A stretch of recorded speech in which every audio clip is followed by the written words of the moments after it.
food, drugs, or ideas, what you consume influences who you become. On the Mind and Matter podcast, we learn together from the best scientists and thinkers alive today about how your mind-body reacts to what you feed it. Before starting Mind and Matter, I spent 10 years in academia doing scientific research. I got a PhD in neuroscience where I focused on neuroendocrinology and the neurobiology of behavior, and before that, I specialized in molecular, developmental, and evolutionary genetics. I use my scientific background to help parse and translate the information that guests share on the podcast. In addition to the podcast, I write long-form written content inspired by the show where I integrate what I've learned across episodes. I also have a free weekly newsletter where I provide you with upcoming guests, share links, and provide commentary on scientific studies and research that I'm reading, and more. Visit mindandmatter.substack.com to find all of my content. You are about to listen to the full episode, but there will be 1 to 2 short ads immediately following this before the conversation. If you would like to hear ad-free episodes and get early access before they release more widely, become a paid subscriber at the Mind and Matter Substack at mindandmatter.substack.com. Becoming a paid subscriber is a way to directly support my efforts, allowing me to make more episodes and higher quality episodes, and also helping to free up my time so that I can spend more of it on doing research and synthesizing results from the podcast and from the literature so that I can do more things like writing on the Substack, putting more content into the newsletter, and getting these things out more frequently. So if you want to support the show and get ad-free episodes, go to mindandmatter.substack.com. Hey everyone, I want to take just a minute to tell you about a really cool health monitoring device I've been using called Lumen. It's a handheld, pocket-sized device with a sleek design. The Lumen device measures CO2 levels in your breath, which allows their technology to determine the extent to which your body is burning fats versus carbohydrates. Lumen helps improve your metabolic flexibility, your body's efficiency in shifting between using fats and carbs for energy. I use this device in the morning or before bed or after meals or after workouts to track my metabolism. With just a couple weeks of use, I learned a lot about which foods were causing my body to burn mostly fat, mostly carbs, or both, as well as how long I needed to fast and how hard I needed to exercise to promote fat burning. Being able to track whether your body is burning fat versus carbs will help you figure out how your body responds to your lifestyle and whether or not your weight loss and fitness strategies are actually working. Lumen is great for anyone looking to optimize their health for either weight loss or athletic performance. Their easy-to-use app allows you to track your results together with what you're eating and how you're exercising, and it syncs with other devices like the Apple Watch. Click the link in the episode description to learn more and use the code MINDMATTER, MINDMATTER, to get 10% off your Lumen device today. That's on top of the site-wide sale they are currently running, and the Lumen device is eligible to be paid for with FSA and HSA health accounts. Check out the link in the episode description for more info. Each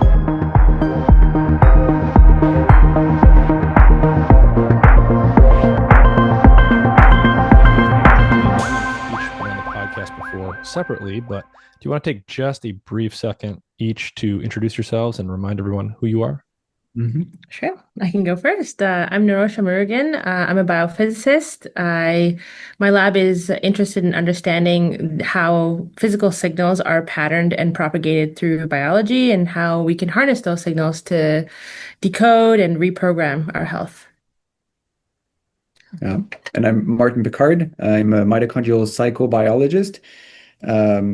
Our lab studies how energy and the biology of mitochondria relates to human experiences, and how this kind of psychobiological unit that we are really works, and how that connects energetically, or how that works. And I think this is opening new possibilities for understanding the basis of health, the healing process, and the nature of what we are. If we're not molecular machines, then what are we? So I think there's a lot of potential opportunities that arise from this to help each human being reach the full health potential. So I've been involved in developing initiatives in that direction. Yeah, and I think we'll come back to some of those bigger questions later. Are we just molecular machines, or are we something else? And what could that even possibly mean? What is healing? What is healing? What does that actually mean? But you're both sitting in the same room right now. Where are you, and why are you both in the same room right now? Yeah, we're at Columbia University. This is where my lab is based. Nirosha is on sabbatical. Yeah. And we connected about a year ago, and we were energetically connected. I've been interested in kind of the biophysics of like energetic constraints, and I've had some like peripheral interest in understanding light and how mitochondria might be the basis of light that human beings and other, any living thing emits and produces. And then we were just starting a collaboration, a project on this internally in our lab. And then someone suggested that I meet Nirosha because she was one of the experts and world's experts on light, biological light and photons. And so we were introduced and we connected. Yeah, and for me, I think trying to understand that source of light has always been a debate. And by light, I mean endogenous unstimulated light or biophotons.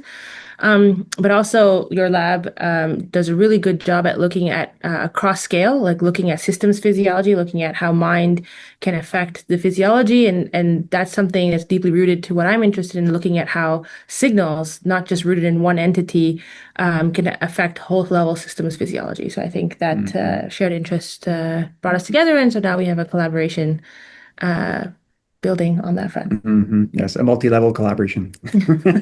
Yeah, and I think a lot of what we'll talk about today are some of the ideas that you guys are putting out there, which have to do with thinking about biological systems from first principles, thinking in biophysical terms, and how, thinking about the interface between biophysics and biochemistry and physiology.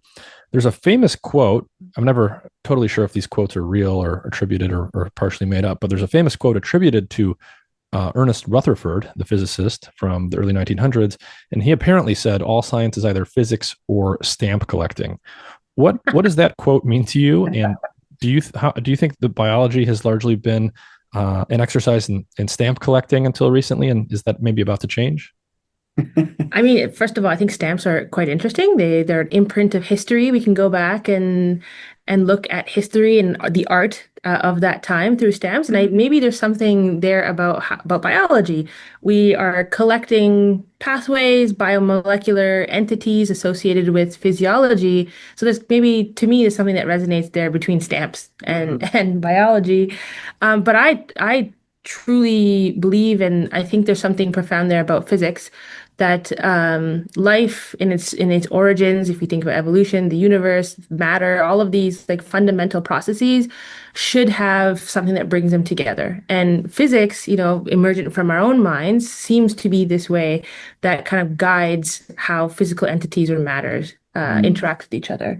So I kind of agree with Rutherford. And I think come to an understanding of like the molecular fabric of biology and I guess the biology, the carbon-based biology of life, as with a similar understanding as the kind of crystallization of energetic states, right? And as you have physical processes, energy flowing through systems, that energy takes shape, takes form as metabolites, and then those metabolites can become macromolecules, and then they become bigger molecules, and they become cells, and then they become organisms. And really, if you look at development from like a single cell to a whole adult human being, it's like the accretion of matter. Like you have the way a planet is formed, there's like a few bits of dust, that come together, and then it starts to have a gravitational pull, and then it pulls more matter together. In that case, it's pretty passive, but it's guided by laws of physics.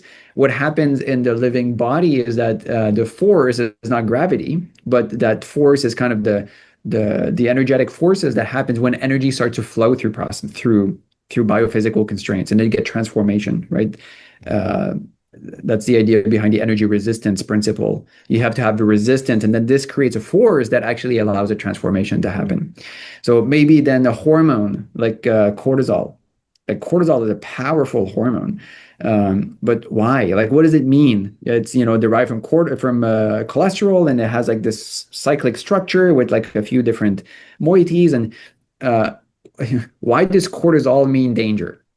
Right? And in that way, maybe it's like the collection of stamps, right? Like through evolutionary time, when there was danger, the whole organism needed to be in a certain energetic state to face that danger, or to recover from that, potential battle, or like some stressful interaction, whatever that might be. And then at some point, you can imagine it became a lot more efficient to kind of put all those stems together into like a molecule, into a given structure, a biophysical structure that represent, right? It's like the artifact or the imprint, yeah, or the symbol, right? Like the condensed symbol of threat. Mobilize energy because your existence might be threatened.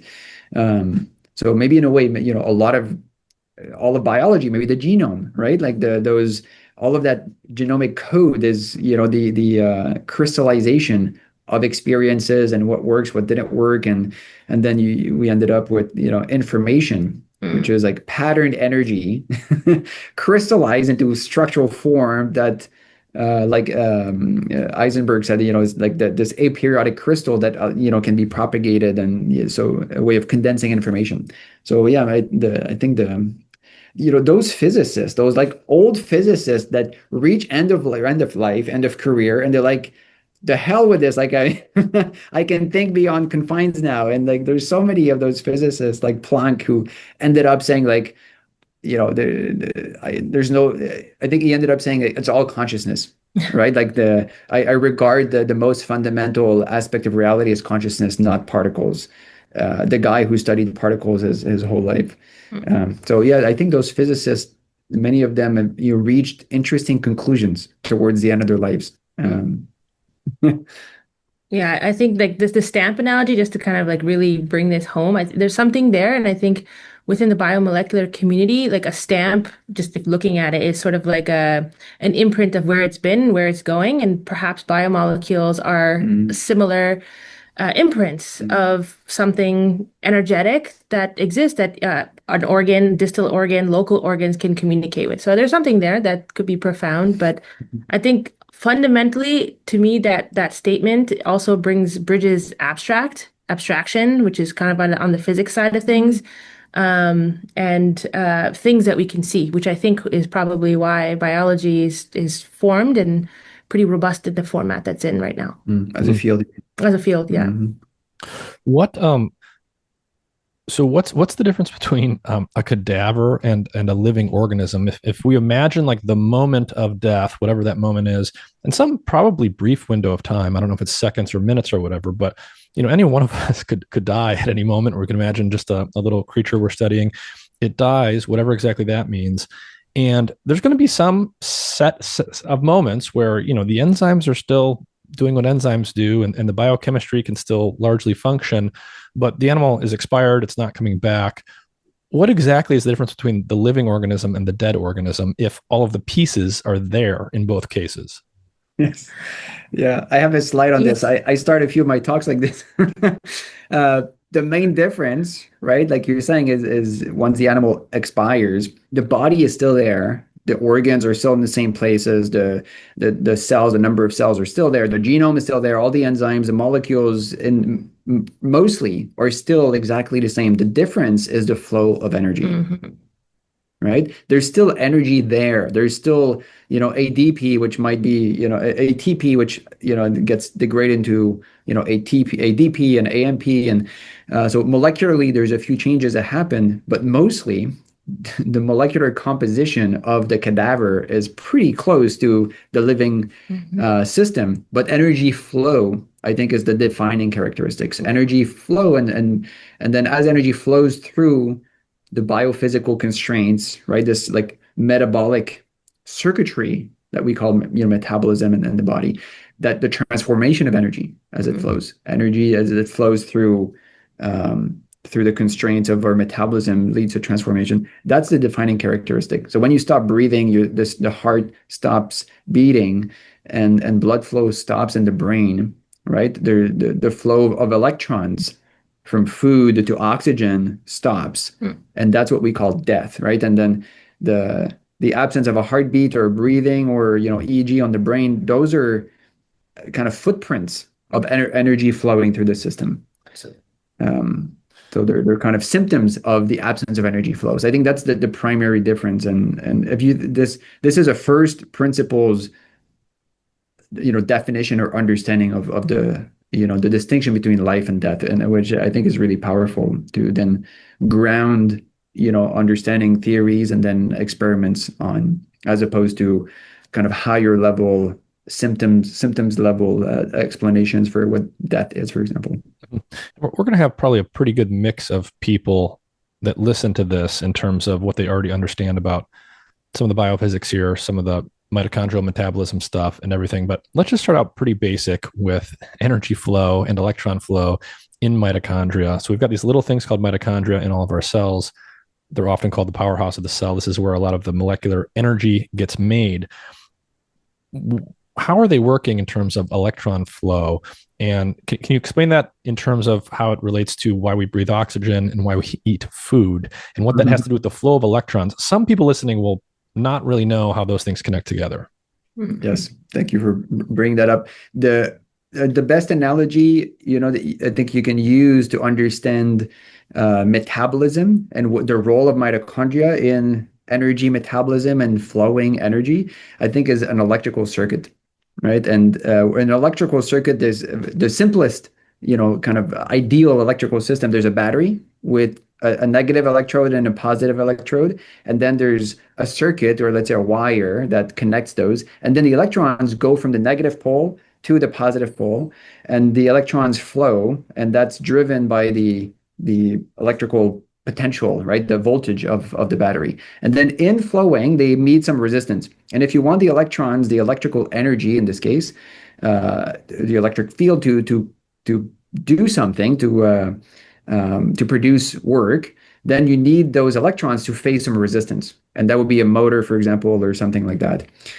So in this system, the equivalent in the human body is metabolism, is the circuitry, is like the wire with a bunch of little resistances. So every step in the of metabolism, maybe some people have seen those maps. It's like when you're zoomed out, it's like a Sigma used to have those maps with like all of the metabolites and the arrows, and there's at least like 1,000 things on this with lines that cross all over the place.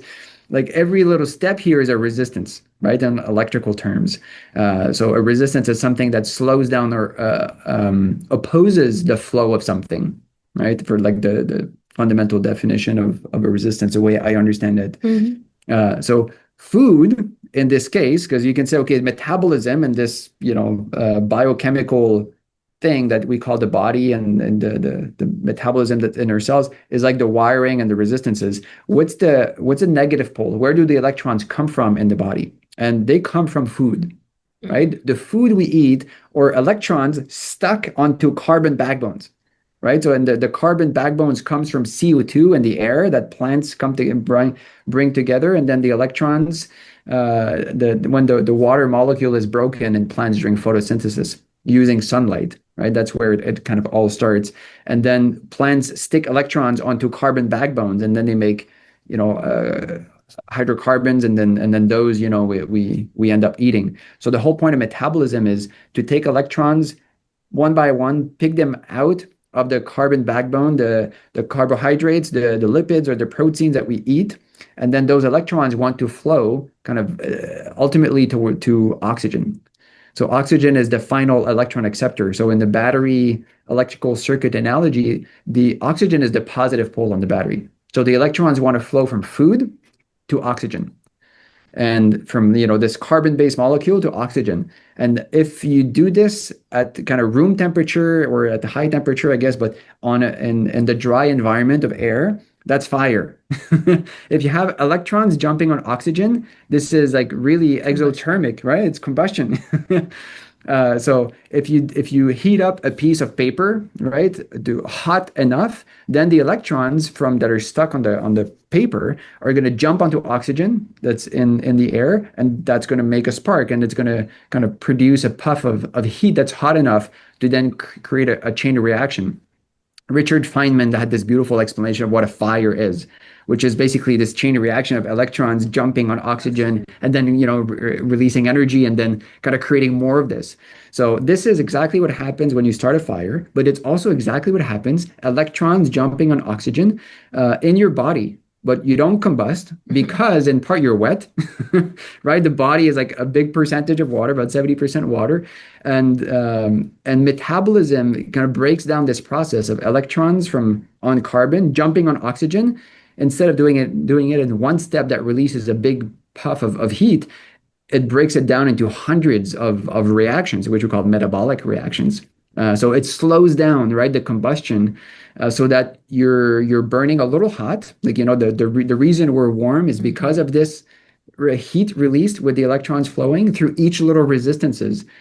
So the insight of the energy resistance principle rests on this, that there's electrons from food that want to get to oxygen and this metabolic circuitry. And then as the electrons flow from food to oxygen, they meet little resistances. And every time electrons meet a resistance, an enzyme or some other component element in the system, there's an opportunity for transformation. Right? There can be no transformation without resistance. Yeah. So if we use a even more mechanical analogy, if everyone's probably seen like a stream of water, and the water can flow into a wheel or a turbine or something, and it will, as it goes downhill, it can turn something, and you can hook that up to something else that will do work for you, move something from one location to another. You need that flow of stuff, because it's going to have energy with it to do work, to move something from point A to point B or whatever. And what you're saying is basically, we're talking about literally electricity, like the same way that I have electrons in the wires of my home that give me my lights and my computers and everything. There's electrons that come from our food, and they want to flow to oxygen, because that's just how the periodic table works. So we breathe in the oxygen, we take in the food, the electrons they want to flow from one to the other. And the body is structured in a way that sort of constrains that flow in important ways. Then we'll get into what that means more in a minute. But in the mitochondria are little cells inside of our cells, and they've got two membranes, and the inner membrane is like a little wire through which these electrons are flowing from food to oxygen. And the way it flows and that it flows, that's how energy is getting made. That's how energy is getting transformed. Right? Yes. You get electrical energy of the electrons flowing, and then through each step in the electron transport chain, right? And which is a sequence of big protein complexes in the inner membrane of the mitochondria, which are like little folds, and they're so gorgeous. So as the electrons are flowing through this, they're facing little steps of resistance, and the electron transport chain could be called maybe the electron, resistance chain. But this is like finely tuned by evolution, so that there's just the right amount of resistance for the electrons. As they flow, a little bit of energy is extracted, is transformed, and then that is used to pump a proton across the membrane. So then you're using electrical energy that gets transformed into this electrochemical gradient. And then it's this it's that step of transformation, which I think is really the magic of life, and maybe why mitochondria enabled complex multicellular life. Right, because then you go from electrical energy, which comes from chemical energy, the food you ate, and then you transform this into this electrochemical charge, which is like a little what's that? Voltage, which is so malleable, or so like the degrees of freedom. Once you have stored electricity, the degrees of freedom, is immense, much more than if you go from like biochemical energy. So that ability to transform biochemical energy into an electrical charge, like a voltage potential, then you can power everything the same way that electricity powers everything in our lives, right? From computer, phone, light, stove, washer. So we know electricity is versatile. The brain uses that as an energetic modality to integrate information. Yeah, I mean, I think in that explanation, I think something fundamental emerges. Is we're talking about the flow of electricity. Like, it's an electron. It's a fundamental, a physical unit. And it's the same electron, or same concept of an electron in a wire. So the physical properties that guide flow of electricity in a wire is the same physical properties that manifest in our physiological system.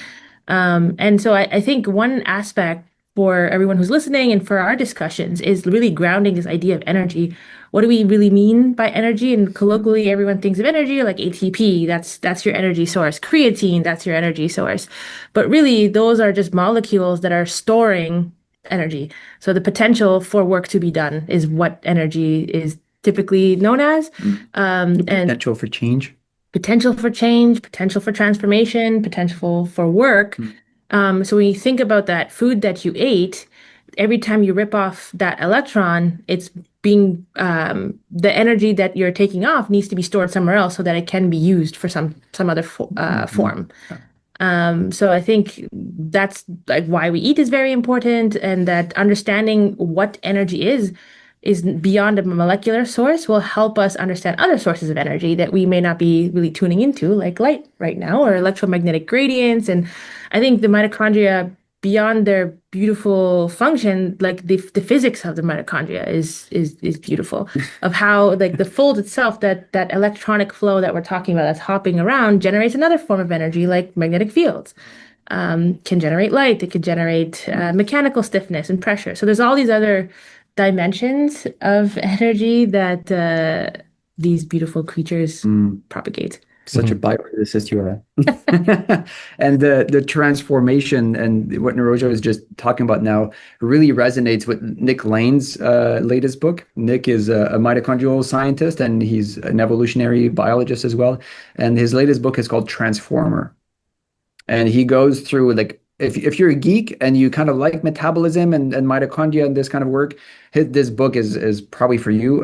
He goes into excruciating details on the Krebs cycle and how the Krebs cycle kind of, rips off electrons, and tells the story of how the Krebs cycle was discovered by Hans Krebs. And it's really beautiful. So I'd recommend that to people who are interested to dive deep into the metabolic transformative functions of mitochondria, and how mitochondria don't just make ATP, but they make all sorts of other things for cells to grow and cells to behave the way they do. Yeah, so energy can take many different forms, and it gets transformed into different things in different ways. So one way work gets done in our bodies and in our cells is through biochemistry, chemical reactions between molecules made of many atoms that, can create structures that do physical work, that store energy to be used later. But also there's literally the flow of electrons, as we've just discussed, right? Electrons are not molecules. They're very small. It's electricity going through wires, essentially. And so the energy is being transformed, as you said, Martin. It's not being created out of nowhere. Correct. Yeah. We often kind of, in common parlance, and even, in undergrad text, you'll see, then energy is produced. Or created. Yeah, energy is created. Energy is produced in mitochondria.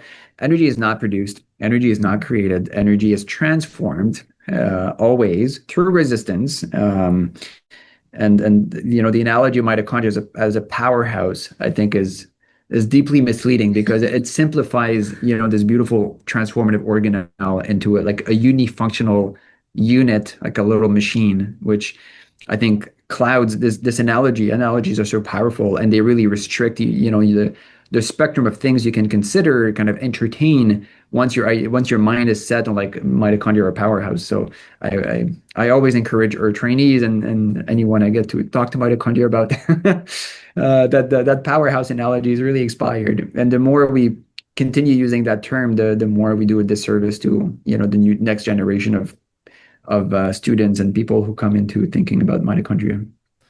So we've already kind of talked about it a little bit, but let's just say explicitly, what is this energy resistance principle that you guys have just published on and that you're talking about? Can you just sort of state that plainly for us and get talking about why you even wrote this paper? Mm-hmm. You want to go? Plainly, the core idea of energy resistance principle is that in order to be transformed, energy needs to go through some resistance. Too much resistance impedes the flow of energy and then leads to death. Not enough energy resistance prevents transformation, right? Transformation is not possible, so it's not compatible with that. So then life requires this Goldilocks region, right? And it's not we don't think it's a fixed value of energy resistance. Always there needs to be this movement between a little higher energy resistance, a little lower, but there's this Goldilocks zone that makes life possible. And that principle applies to life, but then also explains why if you operate chronically at too high energy resistance, anytime there's resistance transformation, there's dissipative losses, information loss. And we think all of the hallmarks of diseases, the reason we age fundamentally arises from the fact that energy faces resistance, transforms, and then causes these dissipative losses. So we exist and we live because of energy resistance. Because without resistance, there'd be no transformation. Electrons wouldn't be able to hop on oxygen and so on.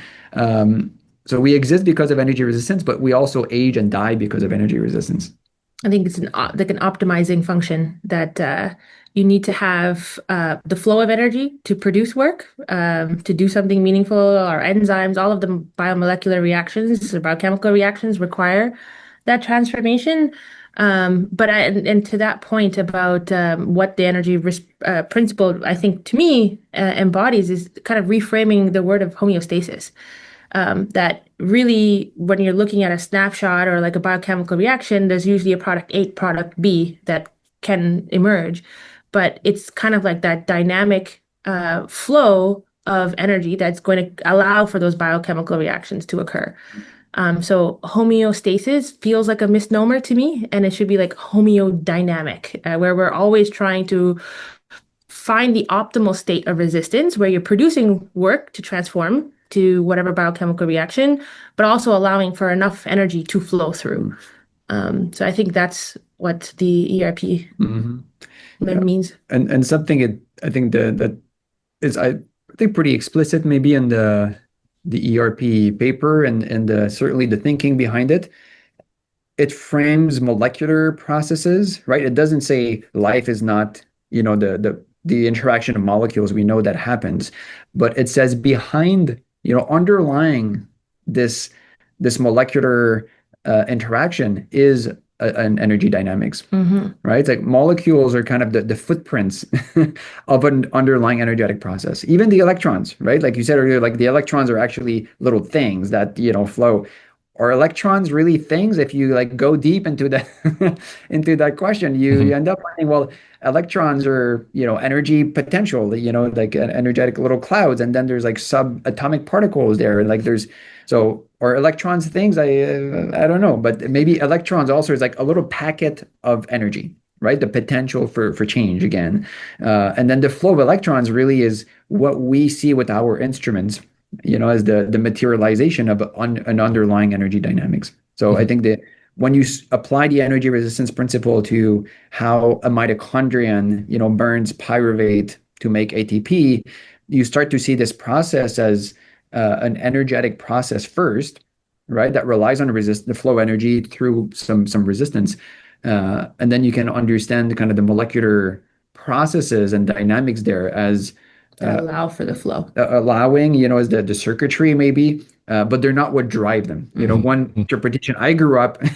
as a mitochondrial biologist and, bioenergetics student, thinking and, being taught explicitly, metabolism is what causes the flow of energy, right? I think I would reframe this in our, new understanding that it's the flow of energy that actually drives metabolism. And if somehow you interrupt the flow of energy, like you die, the heart stops beating, or the brain, the blood flow stops to the brain, right? Then it's the flow of energy that stops, and then the molecular interactions, follow that. So I think it's a reframing of, is it the horse or the cart, that's in front, and so sorry, I think that was maybe more you wanted for a simple definition. No, I think that's good. I mean, it should be, I think, fairly intuitive to people, right? That, this energy resistance idea, this flow of electrons, like you want not too much, not too little. It's a very Goldilocks idea, homeostasis. If you don't have any flow, you're lifeless in the sense of just being cold and dead and lifeless. There's nothing happening. But you also don't want too much. You want the resistances and the structure of the body to resist and constrain that flow to create pattern and structure, because if you have too much flow, everything's just going to burst into flames. Exactly. And it's kind of like from a physics point of view, is like what happens to that energy when it's over resisted? And the answer is heat, right? That's thermal energy, and we know that heat itself can cause breaking of bonds and damages that way. So I think there's the reason why we exist at 37.5 and all these other parameters is to allow for that dissipative heat to be productive. And the energy resistance allows for that zone for productivity of how energy flows and how energy is utilized. When we were kind of thinking about this, one image that comes to mind is like you have a dish filled with little molecules of protein. And these proteins typically maybe is what's responsible for digestion or transformation of that energy from food to energy. But having those proteins in a dish is actually pretty useless unless that proteins are doing work, right? Unless they're actually moving the energy within them, within those bonds.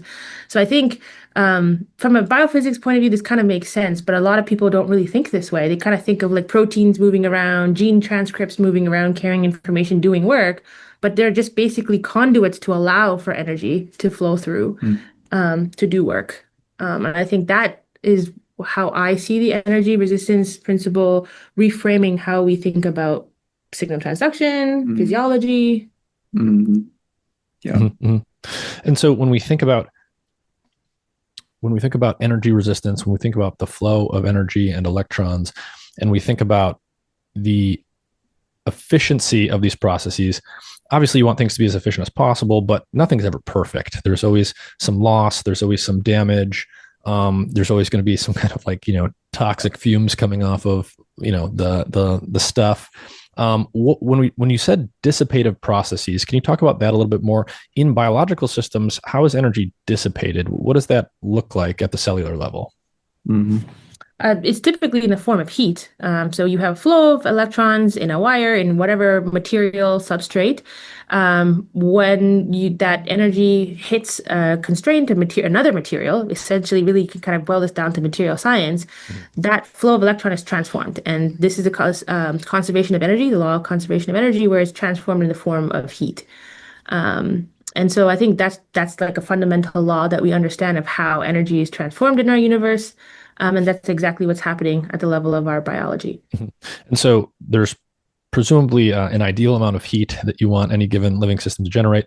And there can be too much heat generated, just like my computer can overheat if I'm running too many programs on it at once. What does too much heat mean, and what does that look like in a biological system? Heat is a form of energy that causes other molecules to move faster. Right. And so when there's more jiggling, which is a technical term, My favorite term. of these electrons, these molecules, that is basically what we say as like causing damage. I mean, same thing as a computer. When it overheats, that movement of atoms is changing the shape and structure, which basically melts plastic and causes damage to your overall computer. That's why they're cooling systems in computer. Right. So to kind of move that heat into some other form of so it doesn't energy. melt the insulation or whatever. Correct. Yeah. And same concept for us. Like, when we have heat dissipated into our wet matrix, which is the cytosol or the water, those protons and electrons are physically moving, generating more heat and then causing other molecules and bonds to absorb that energy. And when you have too much absorbance of that energy, you get damage. Yeah. And that's a chemical break, chemical damage.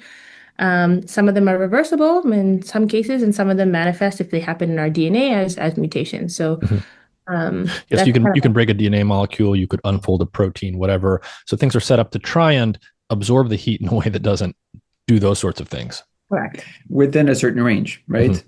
And that's where when there's heat is necessary. If you're cold, you can't flow, and there's probably a really tight dependence on temperature, right? If you're too cold or too hot, energy doesn't flow well, and then therefore is incompatible with life. I think we still need to figure out how exactly how energy resistance scales with temperature, but it's clear that it's a key parameter. And there even really good evidence that some of what limits lifespan is not the flow of energy, but it's actually heat dissipation.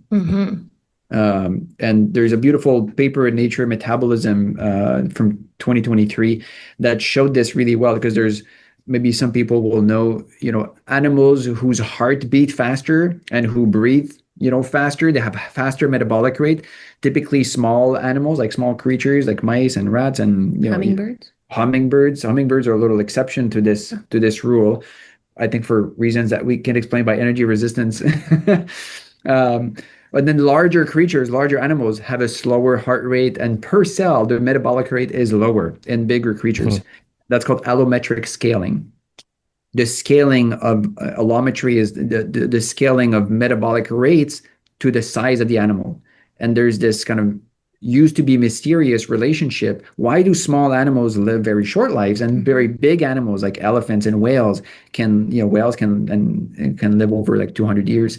Why is that? The body size is related to how long you live. Like there's nothing from first principles physics that intuitively would lead this to be the case. But then the physics and the math behind this was worked out. Like in the early 2000s, there was a series of Nature science papers that said like this is why, and the why was because of how much energy could be distributed to each cell in an organism. And then the bigger the organism, the more constrained in a way is each cell. And then the lower, the max rev, right? The cell can have. You got to slow things down, basically. Yeah.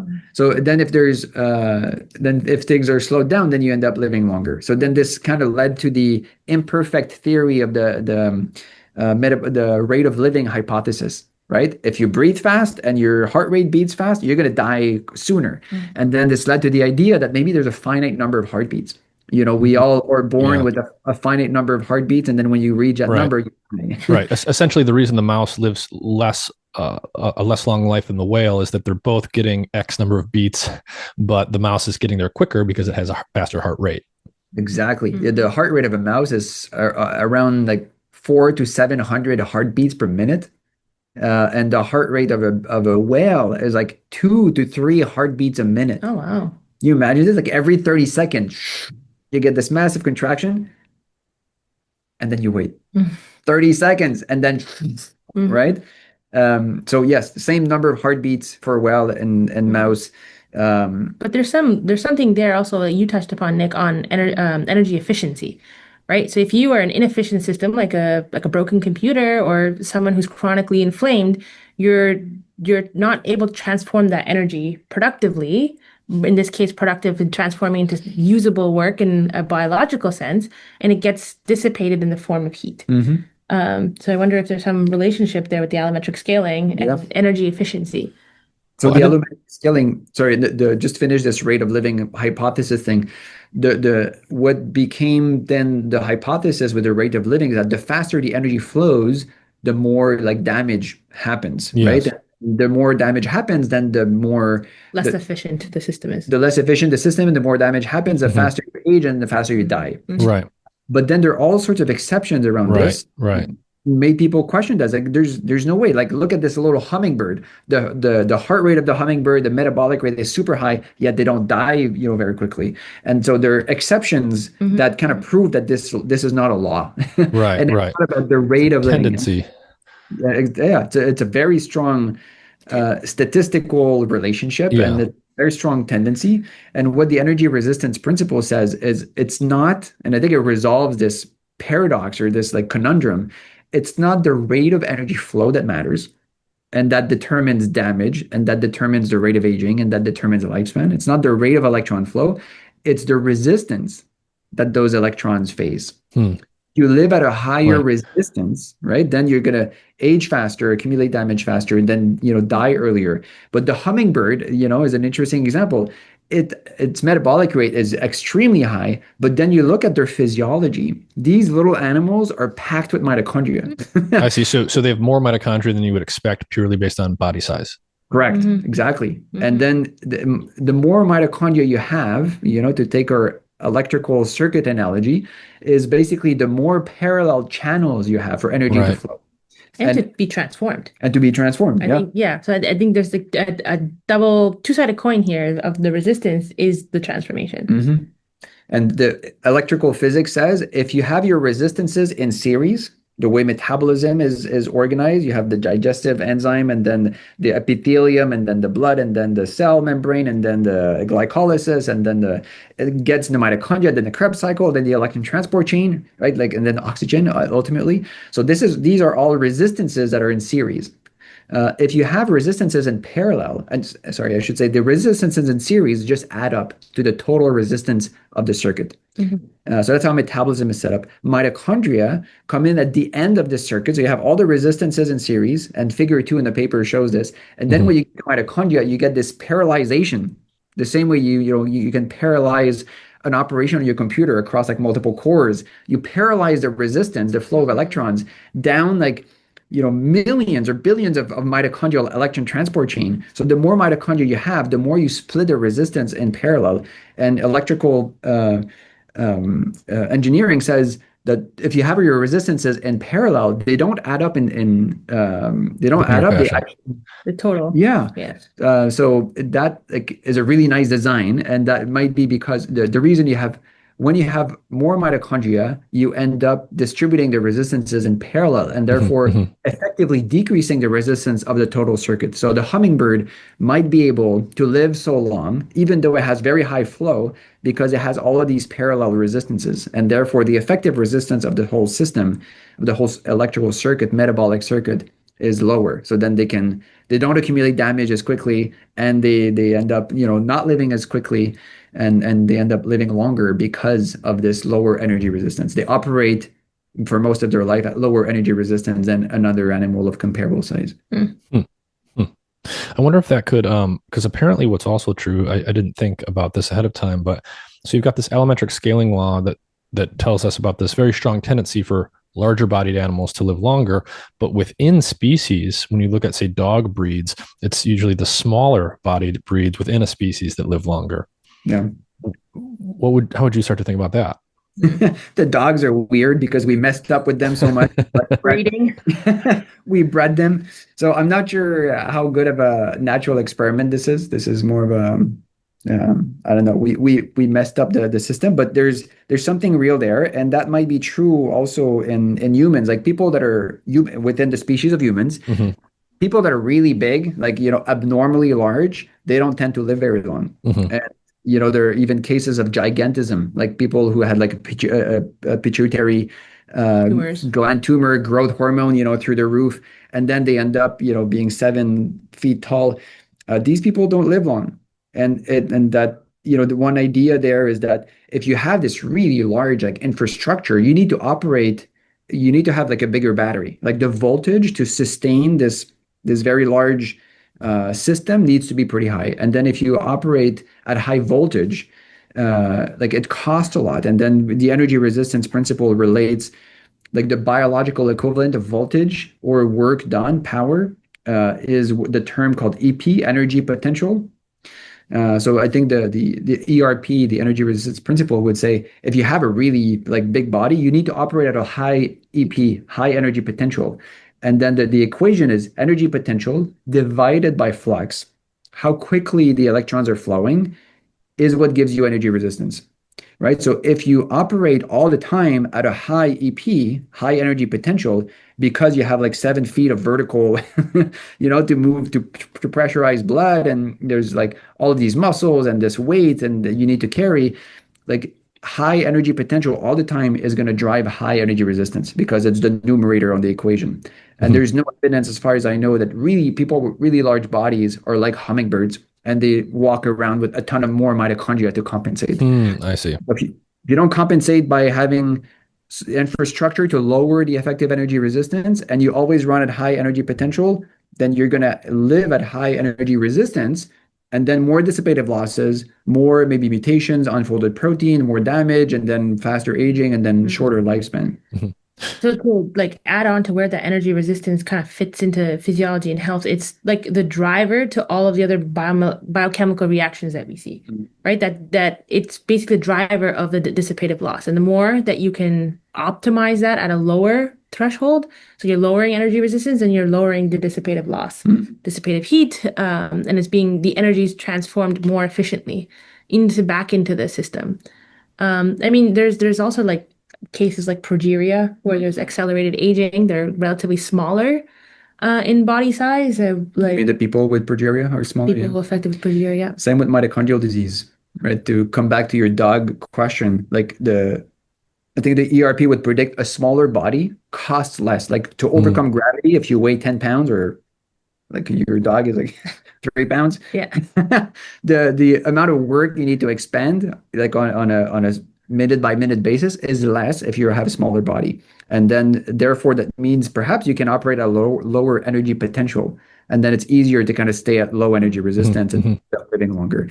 And we see this, I think, in people with mitochondrial disease, or at least a manifestation of this. I'm not a clinician, but I'm in the clinic half day a week, and I see patients who have genetic defects in their mitochondrial DNA or in the nuclear genome that cause impairment in the electron transport chain. So their electron transport chain inside the mitochondria, there's a mutation in some gene that encodes a protein in this energetic circuitry, and therefore the resistance to electron flow is higher, right? So that's a really unique opportunity to understand what happens to the human body, to the human experience, to the human mind, when electrons cannot flow smoothly, right? Or with ideal, low energy resistance, optimized energy resistance in the mitochondria. And the majority of these patients have small bodies. And one of the clinical hallmarks of mitochondrial disease is short stature, which is the clinical term for saying that person is smaller than they should be. And perhaps that's my hypothesis is if energy resistance is too high in the body as you're developing, right? Imagine you're born and then you're like developing child, you're like 3, 4, 5, 6, and then you're growing, and then the organism we think has evolved not to sense flux of energy, right? Not to sense work like energy potential, but to monitor energy resistance. So if you operate at a high energy resistance and then the body is trying to grow, the body's saying like, energy resistance is too high. How can I cut down, right, on things that contribute to energy potential? And one solution is to grow a smaller body. And then to scale back. Like I think the series and parallel circuitry, having these resistors along that area is pretty like visually appealing, because if the body can control how much mitochondria that they can make, and so that's one way of optimizing your resistance. If there are essentially transformers of that energy, then you have a way of modulating resistance by controlling the number of mitochondria that you make. By making more mitochondria, for example. Yeah. And that's what you see also in mitochondrial disease, right? They build a smaller infrastructure, which might decrease energy potential. They also move less. They hate physical activity and they feel terrible if they go upstairs. Many people do, but it's really severe in those people. And they make more mitochondria. And the energy resistance principle says when you make more mitochondria, you're effectively increasing flux, the denominator. Right. You're trying to lower energy resistance. Yeah. So like it's like having like a broken resistor, like an actual chip that's functioning at half capacity. To overcome that is you just add more resistors, right? To try to offset that. More chips in parallel. Yeah, maybe this is a good place to transition to talking about longevity and aging and related things a little bit more. There's many ways we could take this. So when we think about something like energy expenditure, and we can define what that is for people, when we think about something like how much heat our bodies are producing, just, me compared to you, or even me compared to me if I start behaving a different way. One of the interesting sort of debates or disagreements I see out there in the longevity realm, and there's many of these right now, has to do with body temperature and whether it should be higher or lower, and which one's better for longevity. Some people argue and really advertise strongly that they have a lower body temperature and therefore their metabolism is slower and therefore they're going to live longer. That's the basic argument there. There's a whole other community of people that say, no. You want your metabolism to be up, to be high, and you actually want to run a little bit hot, and that's going to be better for longevity and for health. How do you guys start to think about body temperature and energy expenditure as it relates to longevity and aging through this energy resistance lens? Yeah. At first principles thinking, something that's cooler typically will last longer. And there's a cool set of I forget how the experiments were done, but if you look at transistors, like the half-life of transistors and how long they last, there's a scaling with temperature. The warmer, transistors run at, the faster they die. That's just, physics. Like Nirosha was saying earlier with, your computer. If your computer is always, if your cooling system is down and you're running a bunch of, high demand programs, and the flux is really high, it's going to overheat, and then energy resistance is going to creep up, and then components are going to start to break. So I think from first principle, that's the reason we have fridges. You have fridges to slow things down so that they last longer. So I think that's the first principles argument, in that debate. And there's good animal work. This beautiful paper from Nature Metabolism a couple of years ago, where they took mice and they were able to kind of cool them down by shaving them off and putting a little fan. So they could, look at disentangle energy expenditure, like how quickly electrons are flowing, to body temperature. And they found that, maybe energy expenditure drives a little bit of difference in how long the animals live.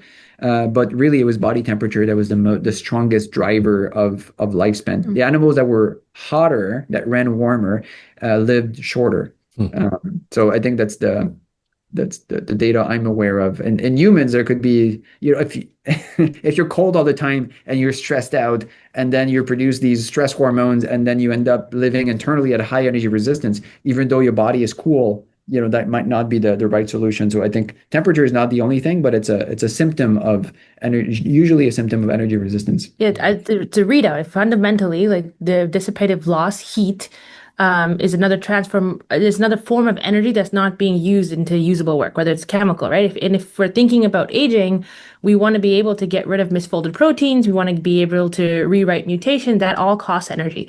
And if you're with the finite budget of energy, if you're dissipating that into heat, then you're not using that to transform for clearance and all these other mechanisms. So I think and also, like, if you're running at a colder temperature relative to any given person's baseline, you're going to do more work, and by definition increase resistance to warm the body. And I think that's why there's not like one set of variables or parameters that can, this is the optimal temperature that you should be for aging or for living longevity, but kind of thinking of it of how much resistance, and again, resistance to me is synonymous to dissipative loss, unproductive heat.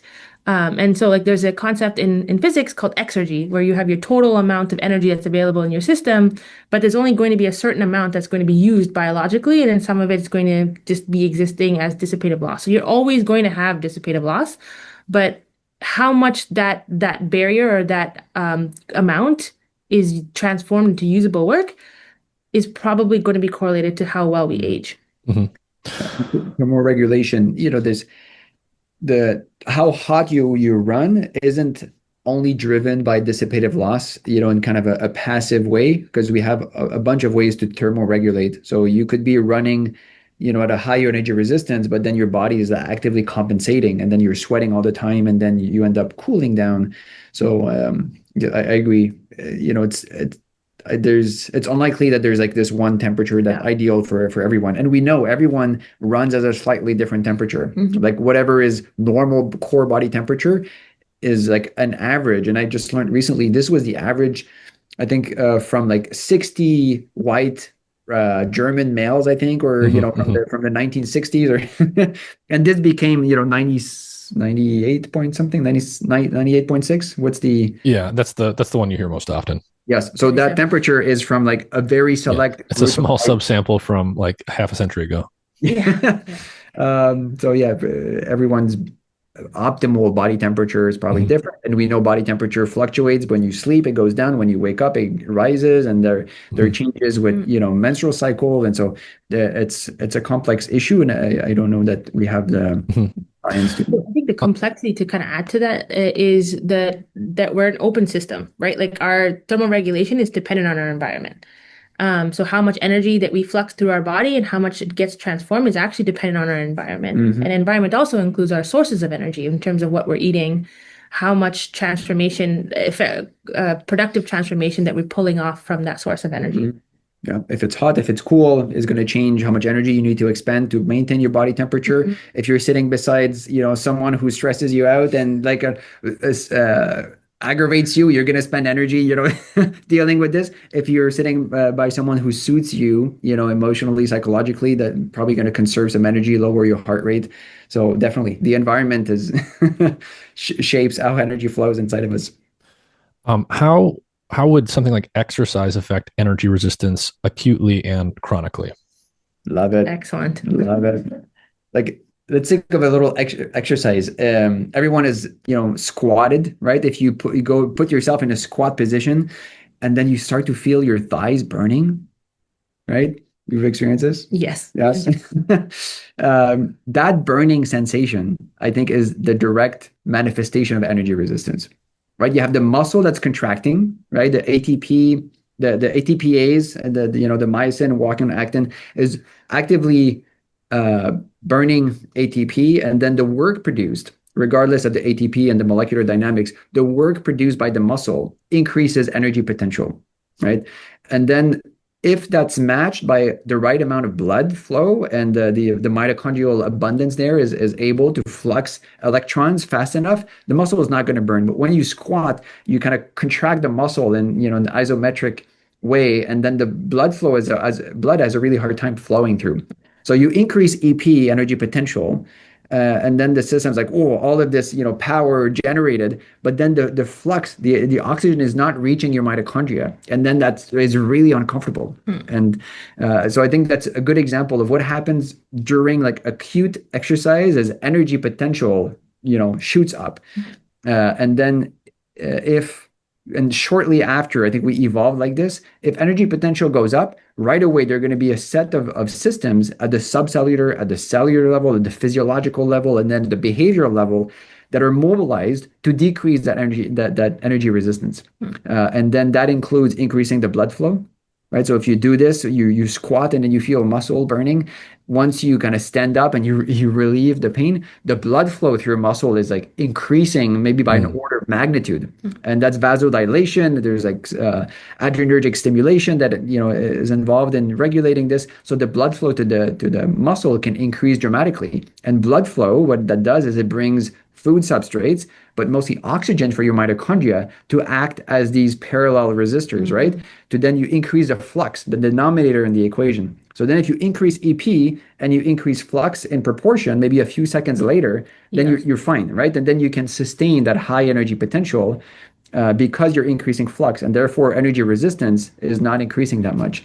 And then there's also a source of capacitance, right? So you can run 100 meters with really high energy potential, and you can run 100 meters with your mouth closed because there's all of this buffer, and there's oxygen in your blood, there's a bunch of ATP and creatine phosphate in your inside the cell, and so on. So there's kind of these buffering systems. So EP can go up, but then eventually when you stop, the 100 meters, and then the EP, you bring it back down to zero because you collapse on the floor, you start to breathe really, really hard, right? So the harder you breathe, the faster your heart rate is. It's the more those things are there, I think, to dissipate the energy resistance. Then maybe you can feel this also if you squat. I've been, when I go on a run and I go up the stairs from the river to up to our apartment, I kind of sprint up the stairs, and then my legs start to really hurt. And then at the top, I stop and I close my eyes, and then I feel like the burning in my legs, and then I feel like it diffuses through my body. Yeah. But if this was a metabolic circuit, right, you would expect this resistance kind of diffuses throughout the whole circuit. And then I feel this in my chest. Like my chest was not where the energy resistance was. And if you push really hard, also we know, like if you push really hard your legs to the point that you're really uncomfortable, then you get weakness, not just in your exercising muscles, but in the other limbs. And so that energy resistance that can feel like the burning sensation in your muscle, I suspect, just diffuses throughout the whole body. And then the purpose of the breath, of increasing heart rate and all of this, is to dissipate that energy resistance. And that dissipation happens by flowing electrons through the system. And then every time you breathe harder is, from the ERP perspective, is a way of dissipating excessive energy resistance. And also to kind of take it back to like exercise physiology, which you can speak more to about, but what I think of it, what we talk about in our paper is lactic acid. Typically, you think of exercise, lactic acid builds up. That could be a marker of energy resistance that our brains perceive. But also from a circuitry point of view, it actually prevents the flow of electrons, right? As lactic acid and lactate builds up, they're not really going to go through the oxidative phosphorylated process, so you don't really have flux going up, which kind of goes back to that equation where energy resistance will also go up. You can understand lactate as this pressure release valve, right? It builds up because the ability, the resistance in a given cell is too high, right? Energy potential is so high, and there's so many electrons flowing through glycolysis that the mitochondria can't sustain that. And then if the electrons can't enter the mitochondria Krebs cycle or electron transport chain, then the electrons, they're diverted. And then the electrons are put on pyruvate, and then pyruvate becomes lactate, right? Lactate dehydrogenase. Then lactate is thrown out of the cells, like too many electrons here, right? So it's like a circuit surcharge, but I think overload. It's overload, and to like in the same thing in electric circuits, right? Like that electron needs to flow somewhere, and our perception of that lactic acid buildup or that electron overload is what we feel as lactic acid and perhaps pain. Yeah. And that's part of the dissipation process, right? If your muscles are burning, and then like Nirosha is saying, it produces lactate. Lactate goes in the blood. Where does it go from there? Like lactate has 2 extra electrons that it wants to get rid of. Those electrons want to get onto oxygen at some point. And there's something called the Cori cycle, C-O-R-I. So that's lactate from the muscle that goes up to the liver. And then the liver takes the lactate, those 2 extra electrons, gives them back to NAD, and then the liver will then oxidize, right? They will convert lactate back into pyruvate, and then it can put it back into glucose, and then put glucose back out into the blood, and then the glucose can go back to the muscle. That's kind of the Cori cycle. But other organs like the heart will just literally just burn the lactate, takes lactate, bring it back into pyruvate, and then oxidize it as a really good fuel source. The brain will do that as well. So that's literally energy resistance, excess electrons, because EP was too high in the muscle, and then flux was not high enough to sustain this. Energy resistance reaches a critical value, lactate is spat out, and then those extra electrons that reflect the resistance go out to be relieved, right, to be dissipated by the heart, by the brain, or by some other organ. So that's what happens during acute exercise, right? You get a spike in energy resistance, and then you get this whole beautiful physiology that mobilizes to dissipate it. Your question also was about chronic exercise, right, or physical activity. The same way that there are these physiological systems that are mobilized within like seconds to minutes to relieve this excess energy resistance, physiologically, all of our biology, physiology, hormones, cytokines have evolved to decrease energy resistance and to build, the circuitry better so that next time the energy potential spikes up, next time you do that 100-meter sprint or sprinting up the stairs, you're better prepared, right? So that you don't experience this massive rise in energy resistance that could be damaging and shorten your life. Yeah, and I think all of those parameters that you're mentioning are again back to the efficiency metric of transforming that energy, because I think the ERP to me, like if you break it all the way down to just heat, dissipative loss, and if you're not able to productively use that, then all of these evolutionary metrics of cytokines or building more mitochondria within your muscles to run faster next time, or even after getting sick, all of those are mechanisms to making sure that the next time you have dissipative loss, that is transformed into something productive. That's more efficient. So, I mean, we are building the ERP out more, so there should be parameters that take into account temperature, efficiency, capacitance, all these things. But it's quite interesting. And like bringing this to other areas, and I'm not sure we're going to talk about it, but like cancer, kind of linking temperature to energy resistance is quite interesting. Yeah.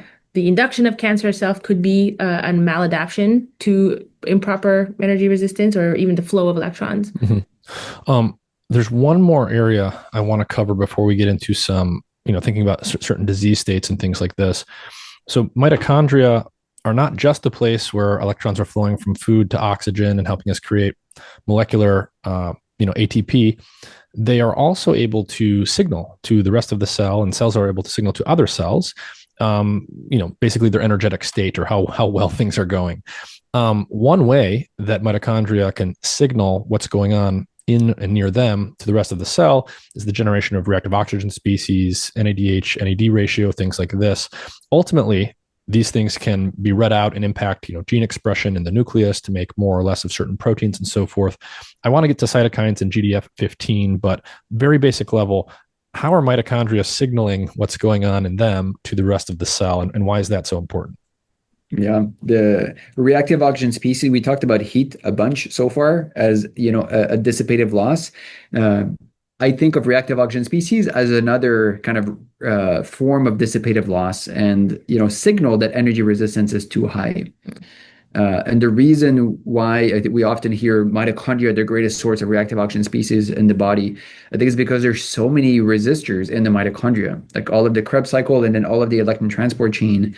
And when the electrons flow freely, right, with low resistance, the electrons, almost none of them, ectopically flow onto molecular oxygen to make reactive oxygen species. They all flow towards complex 4, cytochrome C oxidase, and then they're kind of delicately reunited with oxygen, making water. There's beautiful love so story. Basically, when they're flowing how they're supposed to, and they're going through complex 4, they're getting to oxygen eventually. That's all happening in a way that minimizes reactive oxygen species production. But inevitably, some of them are going to kind of go off course or get to oxygen other ways. And those that go... So under normal circumstances, when the electrons are flowing, the cell is, making the mitochondria making ATP, and so the system operates under low resistance. Mm-hmm. There's almost no reactive oxygen species produced by mitochondria. Mm-hmm. During exercise, for example, like intense exercise, the majority of reactive oxygen species are not produced by mitochondria. They're produced by non-mitochondrial sources, like NADPH oxidases, and there's a lot of work that was done on this.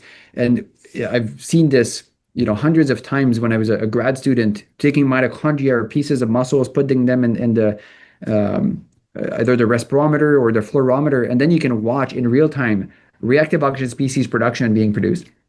And then when you inject a substrate into mitochondria, you feed electrons, right? So you increase energy potential, boom, you give them like glutamate malate or pyruvate, and then that injects electrons into the Krebs cycle. You jack up NADH, right? The redox potential, and then the NADH wants to give electrons somewhere, so they give it to complex 1, and then they enter complex 1, jump onto coenzyme Q, go to complex 3, jump onto cytochrome C, and then jump on, eventually to oxygen. When that happens, but then the membrane potential is so high because in a dish like in the cuvette, you don't put ADP, right? So the ATP synthase doesn't turn. So as the electrons are flowing, they're building the membrane potential. So you're charging your battery, and then that causes a resistance, right? Because then every time the electrons flow down the electron transport chain, protons need to be pumped. Mm-hmm. But if the pressure is so high, because the mitochondria are not making ATP, then there's nowhere to flow, right? And the resistance is too high.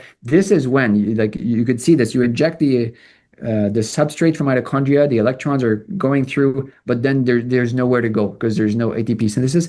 Then now the mitochondria, spit out reactive oxygen species at very high rates. And then within seconds, if you inject ADP, right, you inject ADP into the cuvette, now what happens is the ATP synthase start to turn, and then the proton gradient is dissipated, and now the electrons start to flow freely. And you could see right away the rate of reactive oxygen species production drops by at least an order of magnitude. This is dramatic, right? So the rate of flux here is not the driver for reactive oxygen species, it's the resistance. Mm-hmm. It's the energy resistance that drives the backflow of electrons, or the ectopic jump of electrons onto oxygen to create reactive oxygen species. So it's basically also coupled to flux.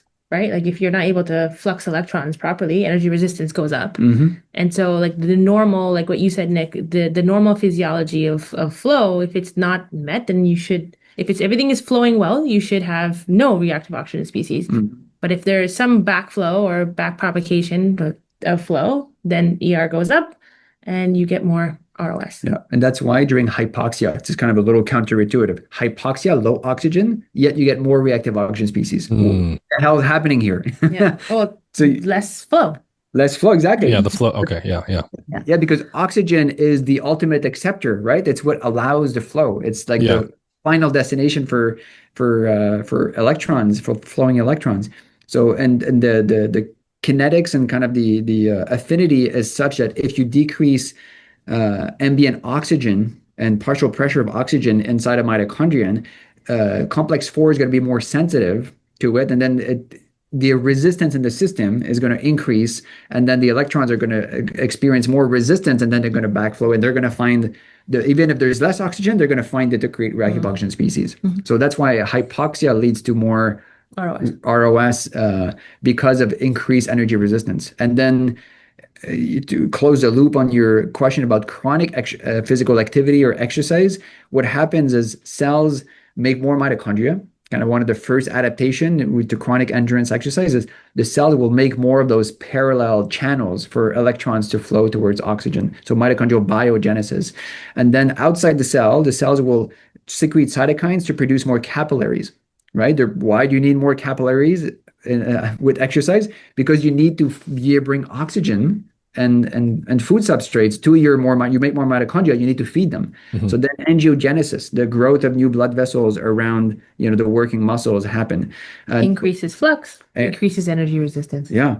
So more mitochondria, more capillaries to feed them. And then there's also central adaptation, like hematocrit might increase. You make more red blood cells, especially if you train at altitude. And then there are cardiac adaptations and cardiovascular adaptations. And then eventually central adaptations where you start to enjoy and have confidence in your ability to dissipate energy resistance. So then it's no longer a really adverse thing that you feel energy resistance and it's the worst thing, because you can overcome it. You can create energy resistance in your body by running or by lifting or whatever. And then that when you stop, then your cardiovascular system, your breath, and your mitochondria can take care of decreasing that energy resistance. And that happens, multi-level. There's psychological adaptations, behavioral adaptations. There's physiological, cardiovascular, heart, lung, and then there's cellular level, and then molecular level changes in gene expression. So at every level, the system is tuned to sense energy resistance and then mobilize adaptations that will minimize deviations as spikes in energy resistance. So how do cells communicate their energy resistance state, and how does that tie into inflammation, cytokines, and all this stuff? Yeah, maybe I can say a bit about like reductive stress. Sure. I think the GDF15 and also like reactive oxygen species is another signaling towards that. Towards GDF15? Towards readout of energy resistance. Yeah. It's in the cell, there are multiple systems, it seems, pathways. One, reactive oxygen species. If there's too low oxygen or something else is causing high energy resistance, reactive oxygen species is one signal. It seems like a really powerful universal signal, perhaps, of a number of stressors converge on reductive stress, where you have NAD, which is basically an electron shuttler, right? Is what grabs the electrons away from the carbon backbones of food and then becomes NADH. And then it gives the electron to complex 1. And then it becomes your NAD plus again. And then it can go back, grab another electron, and then becomes NADH. And so that cycle. And that might be why, NAD supplementation, which is kind of a thing in the longevity world and in performance enhancement. The reason why, as in animal models, NAD, you can extend lifespan and promote longevity. And in humans, it seems to decrease inflammation, we think is because it reduces energy resistance. You have more of this electron shuttler. And effectively, there's kind of a lowering of energy resistance. So back to your question, reactive oxygen species, NADH, NAD ratio, reductive stress, those are things that cells evolve to sense. And back to the idea, cells did not evolve to sense flux, how quickly things are fluxing, or to sense power, like work done. We think cells evolve to sense energy resistance. And that resistance is best expressed, it seems, in that, in response to energy resistance. You get NAD and NADH, right? If the electrons can't flow, they'll backflow onto NAD, and then that increases NADH. So then you get high NADH, low NAD as like the first symptom, right? The first molecular symptom of energy. So, the cell can tell whether when there's an electron flow issue by looking at the NADH NAD ratio. Exactly. Yeah. It's a readout of the process. Like how do you read process? You have to read the structure that the process is imprinted in, which is basically ROS, GDF15, all of these molecular markers. And then you have your cascades with ROS signaling your immune system. And you might say, oh, your immune cells are going up, but they're actually a readout of the process of the ROS. And then if you kind of chase it all the way down, it kind of goes down to energy resistance. Like, so we're kind of like been looking at one layer of cytokine signaling, ROS expressions, all of these things, but fundamentally they are expressed as a function of changes in energy resistance. So they're an expression of energy resistance. Right, which is an expression of lack of or a proper flow of electrons. Right. So improper flow of electrons, you have an energy resistance problem that needs to be communicated to the cell and the rest of the cells to do something about that. That will often manifest as something like inflammation. Let's just explicitly define for people what are cytokines. Yes. Cytokines are the universal language of cell-cell communication. And if you break down the term cytokine, kine is like dynamic. It's like movement. And then cyto is cell, right? So it's, cells that are in movement dynamically talking to each other. So the cytokines are little proteins and they're made by cells to talk to each other. So the cytokines are not immune. I think this is like a really important concept. Intercellular communication. Correct. Beyond the immune. So all cells do it, yes. not just cells, but typically they're associated with every advanced molecular biology that they're immune markers. Yeah. The field of immunology has, I think, like almost appropriated themselves, the term cytokine. Now you hear cytokine, you're like, ooh, inflammation, immune activation. It's chemokine. Yes. Is cytokine a chemokine? Or chemokine a cytokine? There are different families, and I think the edges between those distinctions are not so clear. There's also metabokines, which GDF15s, FGF21 belong to. They're signaling molecules. They're information carriers rooted in a chemical bond. If a cell wants to tell the other cells something's going on over here, it's doing that via cytokines. Correct. There are multiple other ways that cells can talk to each other, but cytokines seems to be kind of the most advanced alphabet, right? The most advanced mechanism, repertoire of mechanisms that cells have to communicate, and I think probably in pretty sophisticated ways what their state is. Because if you're a cell and energetically you're struggling, you're full of energy resistance and your electrons are, there's way more work happening, inside of you than you can sustain flux, right? So EP is too high relative to the amount of flux you can sustain. Cells around you need to know that, right? And how is that communicated? I think that's, your question. And one pathway, there are multiple pathways. One pathway that is fairly well documented and with nice experimental evidence to test kind of the dependency and the sufficiency of different components is the NADH NAD ratio, right? Reductive stress. If the electrons control properly, they backflow into NAD. NAD that becomes NADH. So there's this offset that happens inside the mitochondria, but then there are shuttles that communicate that state, reductive stress, to the cytoplasm. And then in the cytoplasm, that reductive stress then can have a number of consequences. There's a few sensors. One of them is like amino acid level. There's some amino acids that become depleted in response to high NADH NAD ratio. Aspartate is one of them. And then there are kinases, and that are broadly part of the integrated stress response, ISR. And there are 4 main kinases we know of. One of them seems to be pretty sensitive to reductive stress. And then one that's activated, GCN2, then that triggers this transcription factor, EIF2 alpha. And then EIF2 alpha works with other transcription factors, ATF4, CHOP, and then those together trigger what's called the integrated stress response. So that's kind of a molecular cascade, which is in service of communicating reductive stress, right? Excess energy resistance to the nucleus. And then the nucleus kicks in this transcriptional response that includes some proteins, small proteins that convey information called cytokines. And then those proteins are made and then they're secreted outside the cell. So there are different cytokines that mean different things. The cytokine that seems to be the most specific and sensitive to reductive stress and therefore to energy resistance is this protein called GDF15, growth differentiation factor 15. And GDF15 was interestingly discovered independently in different fields, which doesn't happen all the time. It was discovered in the aging field when people were looking for like the proteomic markers, signatures of aging, which proteins go up as you age, which proteins go down as you age. And there were a few studies in like hundreds or thousands of people where you do proteomics, untargeted proteomics, and then you ask which goes up, which goes down. GDF15 across the board, across multiple studies, was the number one protein that increased exponentially with age. So old people have much higher levels of GDF15 in their blood than younger people. So higher GDF15 indicates that there's energy resistance problems. Correct. Yeah.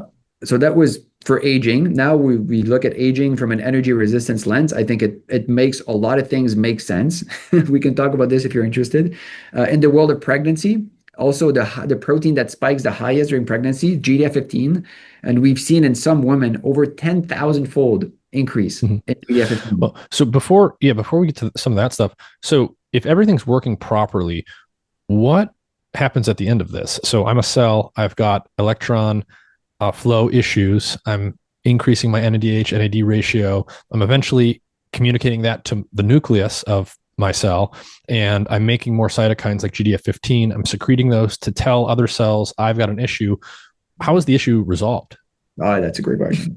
Those are the mechanisms that we kind of talked about alleviating or relieving that energy resistance. Yeah, increasing flux or reducing the energy potential. So there's different knobs within the energy resistance world that you can modulate. And I think why this is so pervasive on a system scale is that local, like cell level changes in energy resistance can manifest at a systems level. And then you can see changes on a systems like breathing. Like you can change your respiratory rate, which will affect at a cellular level. Okay, so maybe the cells are saying I have an electron flow issue. I need more oxygen. Yes. Correct. And so like the whole system then typically with cytokines, you're kind of looking at a singular landscape of information exchange. You're looking at cell to cell, but cell to brain. But with energy resistance, it's a whole systems physiology of communication that comes on. Yeah. So as far as we know, the increase in breathing, the increase in heart rate that you experience when you start running, right, with exercise, or with a cell like a mitochondrial disease, it's very clear there's an electron resistance, energy resistance issue in the mitochondria, right? Which again is a really special opportunity to ask, how does this manifest at different levels of biology and physiology and psychology? And what we see in these patients, the best biomarker of mitochondrial disease is GDF15. So if you want to know if someone has mitochondrial disease or not, you take a blood sample. What do you measure? GDF15 is what offers the highest sensitivity and specificity. So it's quite remarkable. And then Nirosha kind of highlighted the broad principle, right? A cell experiences high energy resistance. It wants to relieve that, right? How does this work? So there's a number of things that happens: increase heart rate, increase breathing to relieve, to diffuse energy resistance. Probably that happens, not driven by GDF15 as far as we know. What we think GDF15 does, and there's nice animal studies that have shown this, and then some human correlational evidence, it suggests that GDF15 goes from your cell as a little cytokine, enters the blood, then goes everywhere in the body. There's a concentration of the receptor for GDF15 in one very specific part of the body. Interestingly, every cell in the body seems to be able to make GDF15. And we've done an analysis of gene expression by RNA sequencing across 50 different pieces of the human body, 50 different organs. And those are post-mortem samples that were analyzed for gene expression signatures. What you find is most tissues in the body can make some amount of GDF15, except the one organ that doesn't seem to make GDF15 under normal conditions. Can you guess which one? The brain. And then you ask, okay, every organ in the body seems to be able to make the signal, GDF15, that cytokine. Where's the receptor, right? Which organ in the body expresses the GDF15 receptor? It's called GFRAL. And there's only one organ in the body that expresses the receptor, Can you guess which one? The brain. The brain. Okay, so this is it's a brain body communication.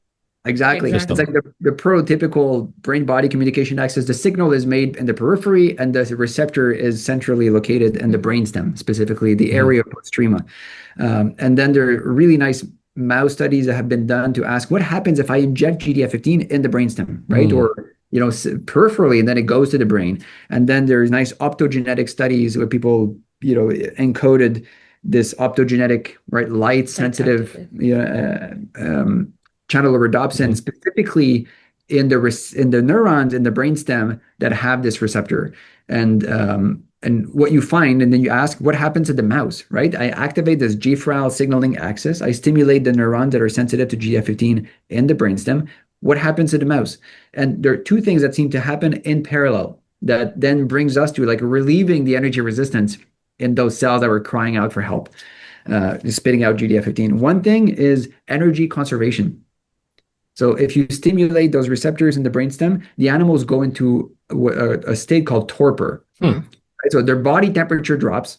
Maybe that says something about what this means for relieving energy resistance. They secrete the sympathetic nervous system gets activated, right? So they secrete norepinephrine, like adrenaline and noradrenaline, which goes to the liver and to stimulate glucose production release from the liver. So that feeds those cells that are energetically starved, right? Maybe they're out of energy substrates. So GDF15 stimulation on the brainstem drives energy conservation by kind of the mice stop moving and they look like they're really sick. And then the second thing is the activation of those energy mobilization systems. Like you increase blood glucose through the hepatic stimulation, and you increase lipolysis. You break down fat in the fat stores and the adipose tissue. And then so the blood lipids increase, the blood glucose increase, which are really like the food substrates that the cells need to relieve their energy resistance, perhaps. So by conserving energy, right, like acting like you're sick, and that might be why the whole purpose of sickness behavior, if your immune system kicks in, increasing energy resistance in your body, what you do? You stop moving. You go stop producing more heat. You go lie down, right, and you chill out. So that would be adaptive and a way of reducing energy resistance.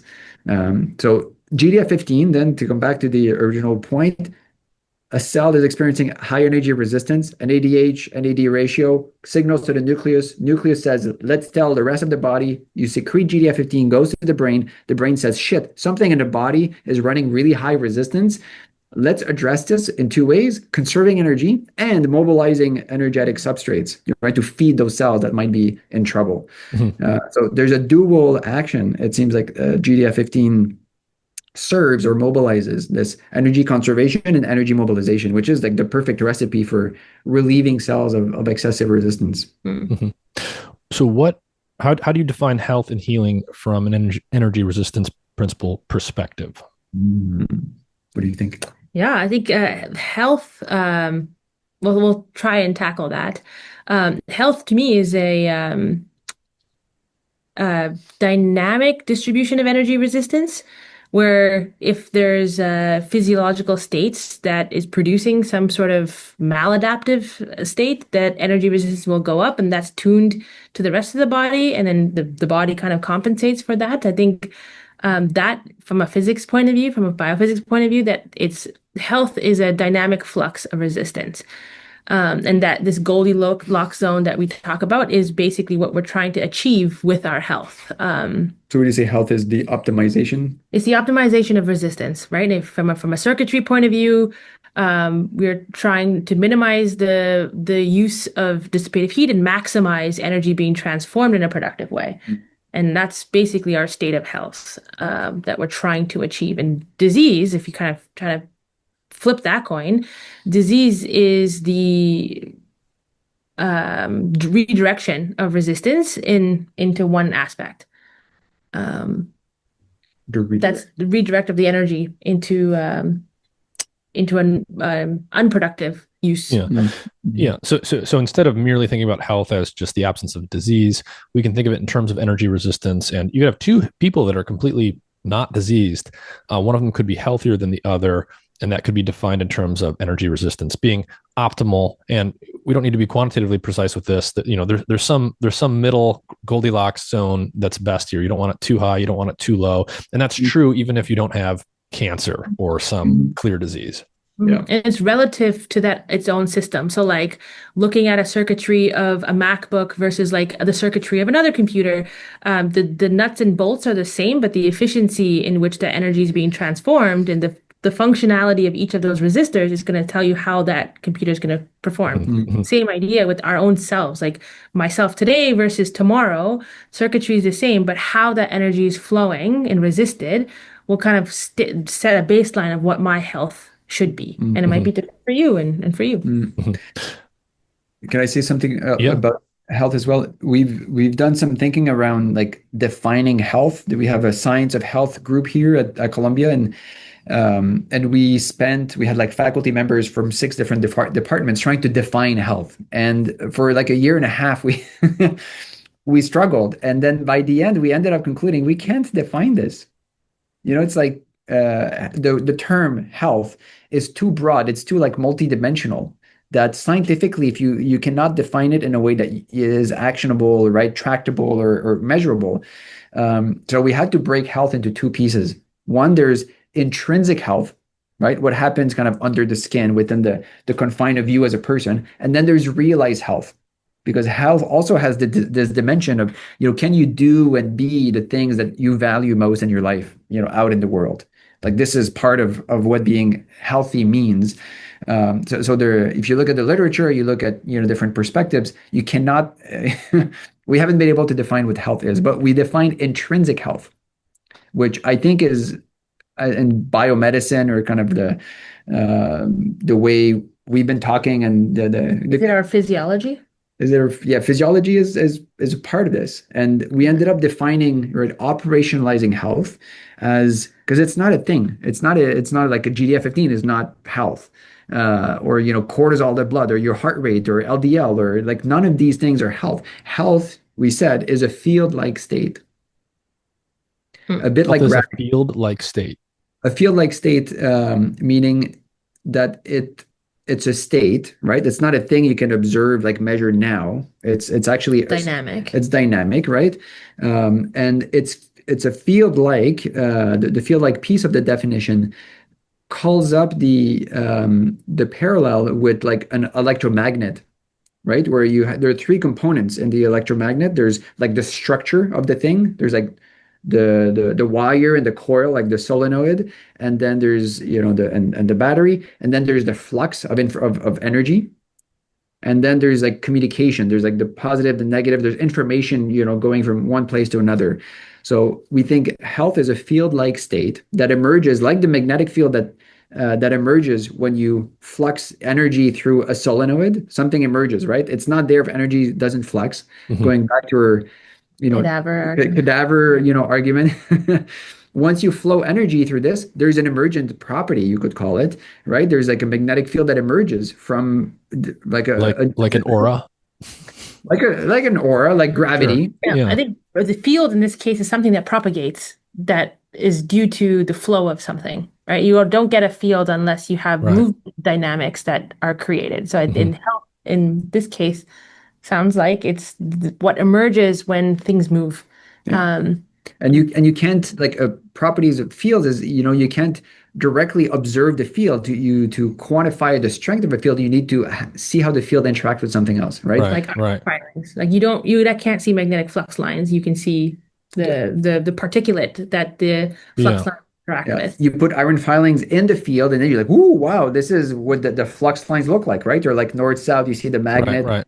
So you can quantify and see the effect of a field and the properties of a field by the effect it has on things. If you want to know how strong the gravitational field is, you take an object, you put it in the field, like here, and then you drop it, and then you look at the acceleration, 9.8 meters squared, and then that's how strong the gravitational field is. So we think health has this same kind of, it's not directly observable, but you can look at the effect of health, that field-like state, by the effect it has on molecules, on the organs, on inter-organ communication, on your ability to recover from a challenge, right? A stressor or an injury.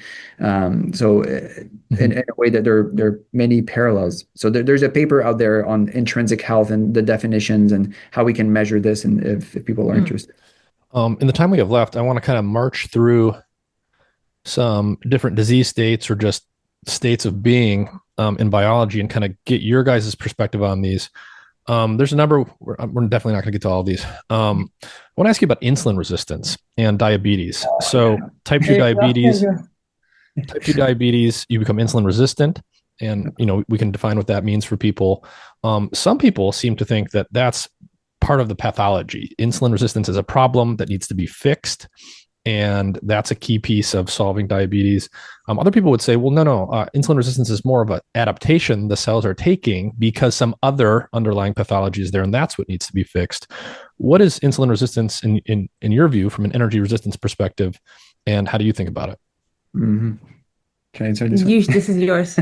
I've been thinking about this a lot. The insulin resistance is typically defined as a cell's inability to receive the signal from insulin and respond to it. And typically that's because the insulin receptor is taken away, or intracellularly, there's so much work that's been done in like 20 years trying to resolve the molecular basis for insulin resistance. I think so that's one approach. The other approach is to look at this energetically. What's happening? Why is the cell trying to block itself from being able to sense insulin? And then when insulin is stimulated and the signaling axis is properly mobilized, you get glucose transporter that go to the cell membrane, and then the cell can take in glucose. That's like the main point, GLUT4. That's the main point of insulin signaling. The second interpretation you have that cells are trying to, this is an adaptation, and that adaptation likely is an energy resistance, defense mechanism. So insulin resistance is likely a defense mechanism where the cell says there's too much electron pressure. I'm being fed too many electrons, too much glucose relative to what I can sustain with my mitochondria and relative to the flux that is being demanded of me. Right? If a cell doesn't burn energy, like we said earlier, the ATP is very high. The ATP synthase doesn't turn. The membrane potential is really high. The electrons have nowhere to flow. There's too much resistance. So that resistance and propagates like it would in an electrical circuit, and then it propagates upwards. And then the resistance then manifests at the level of the cell's surface, the plasma membrane, by removing the transporters for glucose, which effectively increases resistance. Right. So that's there's this beautiful paper from 2009. The title was "Insulin Resistance is an Antioxidant Defense Mechanism."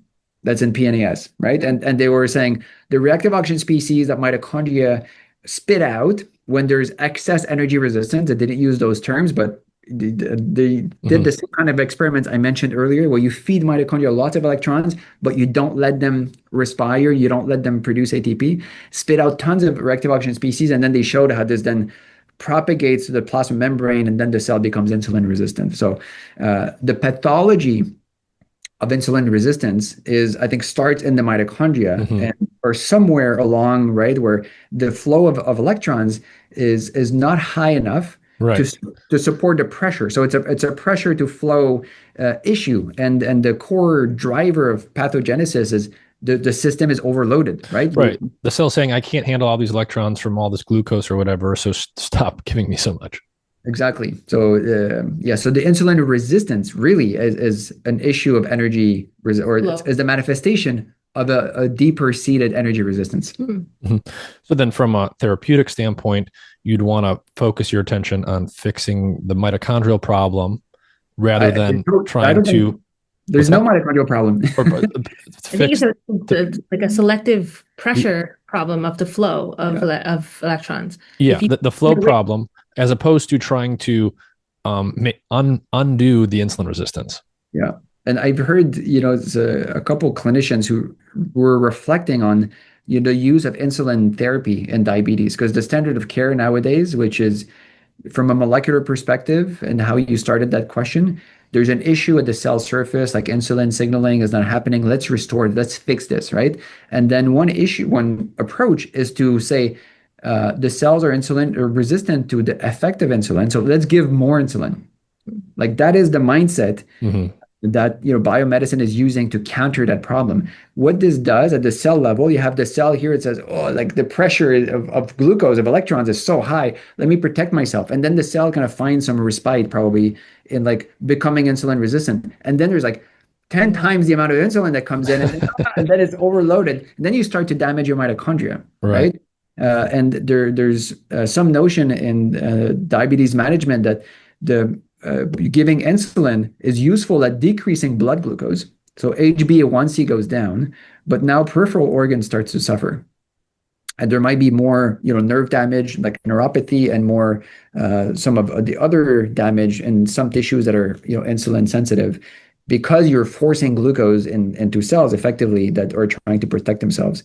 So the energy resistance principle approach to disease management is twofold. Either you increase flux, right? How do you increase flux? You increase flux by moving. If you contract the muscles, that's going to increase the flux. You're going to breathe harder. So anything that kind of makes you breathe harder should be good to increase flux in the system. Or the other approach is to decrease the numerator, the energy potential, and you do that by eating less sugar. The source of the energy. Yeah, that we know insulin resistance in I don't know what the percentage is. More than half of people with diabetes, pre-diabetes, it is reversible. Like type 2 diabetes, in many cases, is completely reversible if you fast. And we know this in normal, healthy people. You go through phases of more insulin resistant and then insulin sensitive, and that's normal fluctuations with feed and fasting. If you fast for a day or fast for 2 days, you become extremely insulin sensitive. Your tissues are like, okay, there's not too much pressure. Let me become receptive and sensitive to the influx of glucose. So I think fasting is probably the most underrated and the most underused therapy or intervention in medicine. And that's from first principles, ERP-based thinking. You can reduce the pressure by eating less or eating less sugar, or you can increase flux by moving more. So that's kind of an ERP, like first principles from strategy to addressing a medical issue in this case. So again, from this perspective, how would you guys start to think about something like a psychiatric illness like depression or something else that you think is illustrative? Yeah, there's new evidence in depression. If you look at what proteins are upregulated, like what's happening physiologically, energetically, GDF15 is elevated in major depressive disorder, in psychiatric, other psychiatric disorders like schizophrenia and bipolar, anorexia.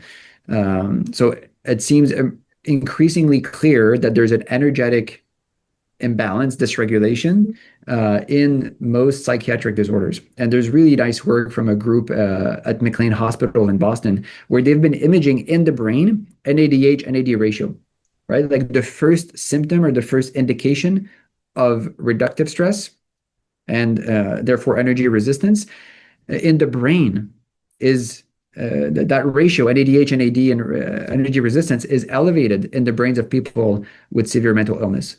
And I suspect that's why some of the interventions, metabolic interventions like ketogenic diet, which seems to relieve symptoms and help the management of disease in many patients, not all, but many patients, that might be how it works.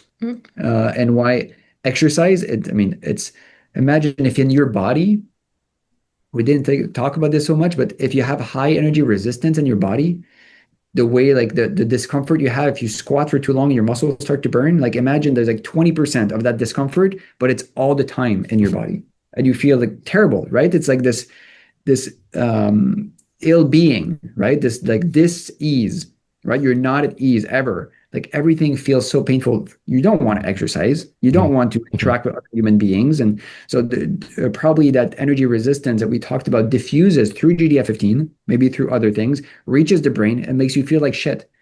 So, exercising then is the last thing that you want to do. But despite this, there's really good evidence that moving, right? And maybe moving is increasing flux in the equation, therefore reducing energy resistance.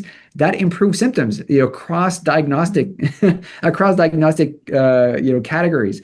And there's this cool meta-analysis that was done recently showing that exercise, of course, is like at least as good, if not better in many cases, than SSRIs and other, pharmacological treatments. And dancing There's like one or two studies on like dancing was like the top antidepressant modality in this in this meta-analysis, and we can speculate as to why this would be the case, but for sure dancing involves more flowing, more you kind of increasing the flux, not just at the cellular level, but psychologically, and there's like coordination and other there's things. there's some more evidence towards this is for looking at neural stimulation as a method for reprogramming some of these psychiatric states is by modulating flux. So transcranial magnetic stimulation, ultrasound, and also now photodynamic therapy with light, like pulsed light in certain wavelengths. The key feature is that you're trying to get these energetic sources to increase flux back within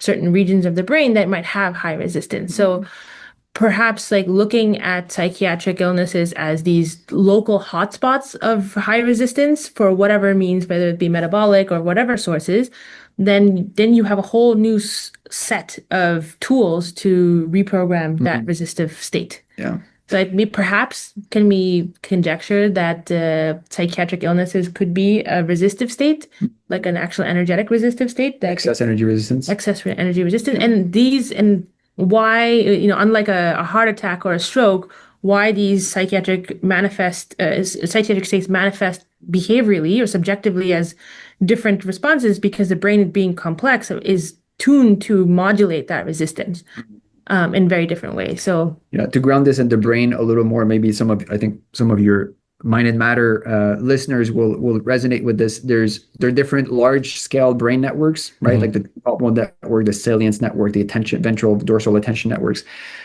There's this beautiful new paper from like 2 weeks ago, I think, Parker Kelly, who's a mitochondrial psychobiologist at UCSF, who does some work on psychedelics and mitochondria. He's come up with this beautiful ATP model, which is about thinking energetically on how the brain manages energy. And if you have a neural network that's activated, right? This is maybe the way that the brain has to decrease energy resistance in one network, but to decrease energy resistance somewhere, you increase energy resistance somewhere else, right? So the way that the brain generates these complex energetic states or complex energetic patterns that we see with fMRI, that we see with EEG, right? All of these modalities, they image energetic states of the brain. Parker was thinking about this from an energy constraint perspective. And what we know is that at the whole brain level, there's a fixed budget. The brain receives a certain amount of blood, so it has a certain energy budget. And if it's going to hyperactivate something, it needs to suppress something else. Right. And then there's always these kind of push-pull dynamics, right? Something is turned off for something to be turned on. If you chronically turn something on and you chronically turn something off, what happens is if you turn something off repeatedly and you basically decrease blood flow and activation there, that thing is going to atrophy. Right. The same thing that if you put a cast over your arm or over your leg, that muscle is going to shrink. This is, if you increase energy resistance, energy can't flow in that direction. If energy can't flow, then that part is biologically means it's not useful. It shouldn't be sustained. Right. There's less transformation there. So then you get catabolism, the breakdown of stuff.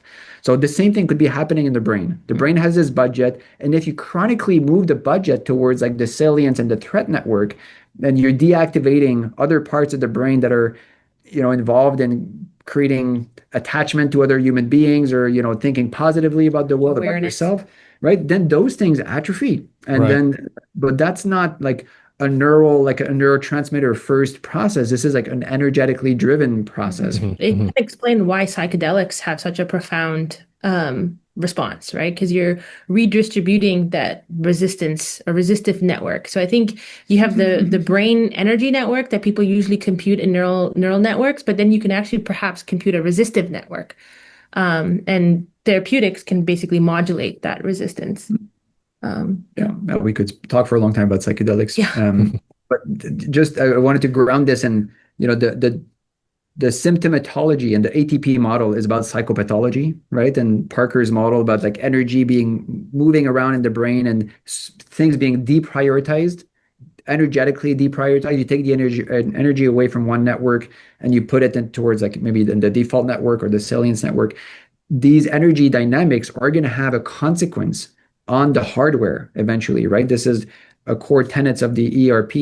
The hardware, the physiology, the same way we talked about with exercise, if there's like high energy resistance and then you decrease it, now that's going to trigger some adaptive changes. But if energy resistance is always too high, now at some point that thing is going to atrophy. So that could be happening in the brain, and that could be, those dynamics of energy resistance. Like you get up in the morning, there's a spike of energy resistance, and waking up is difficult for most people. It's a stressor, and your heart rate increases, cortisol increases, right, to sustain that, to raise that energy pressure, so that you have the desire and the will to wake up and to live. But then when you never have this kind of lowering of energy resistance, right, that kind of yin and yang, or that push and pull, now things become set, and maybe psychopathology. Right? Like when it, not just you feel down for a day or two, but now you feel down all the time. This could be, first and foremost, the consequence of energetic disallocation, right? Or chronic reallocation of energy to in one area, and then you deprioritize something else, and that thing ends up atrophying. And then that becomes a little fixed. And then it's really hard, to get out of this rut. That could be when and how, like, neurally ruts are created because of energetic forces. And then you become depressed, and you become schizophrenic, or you become bipolar.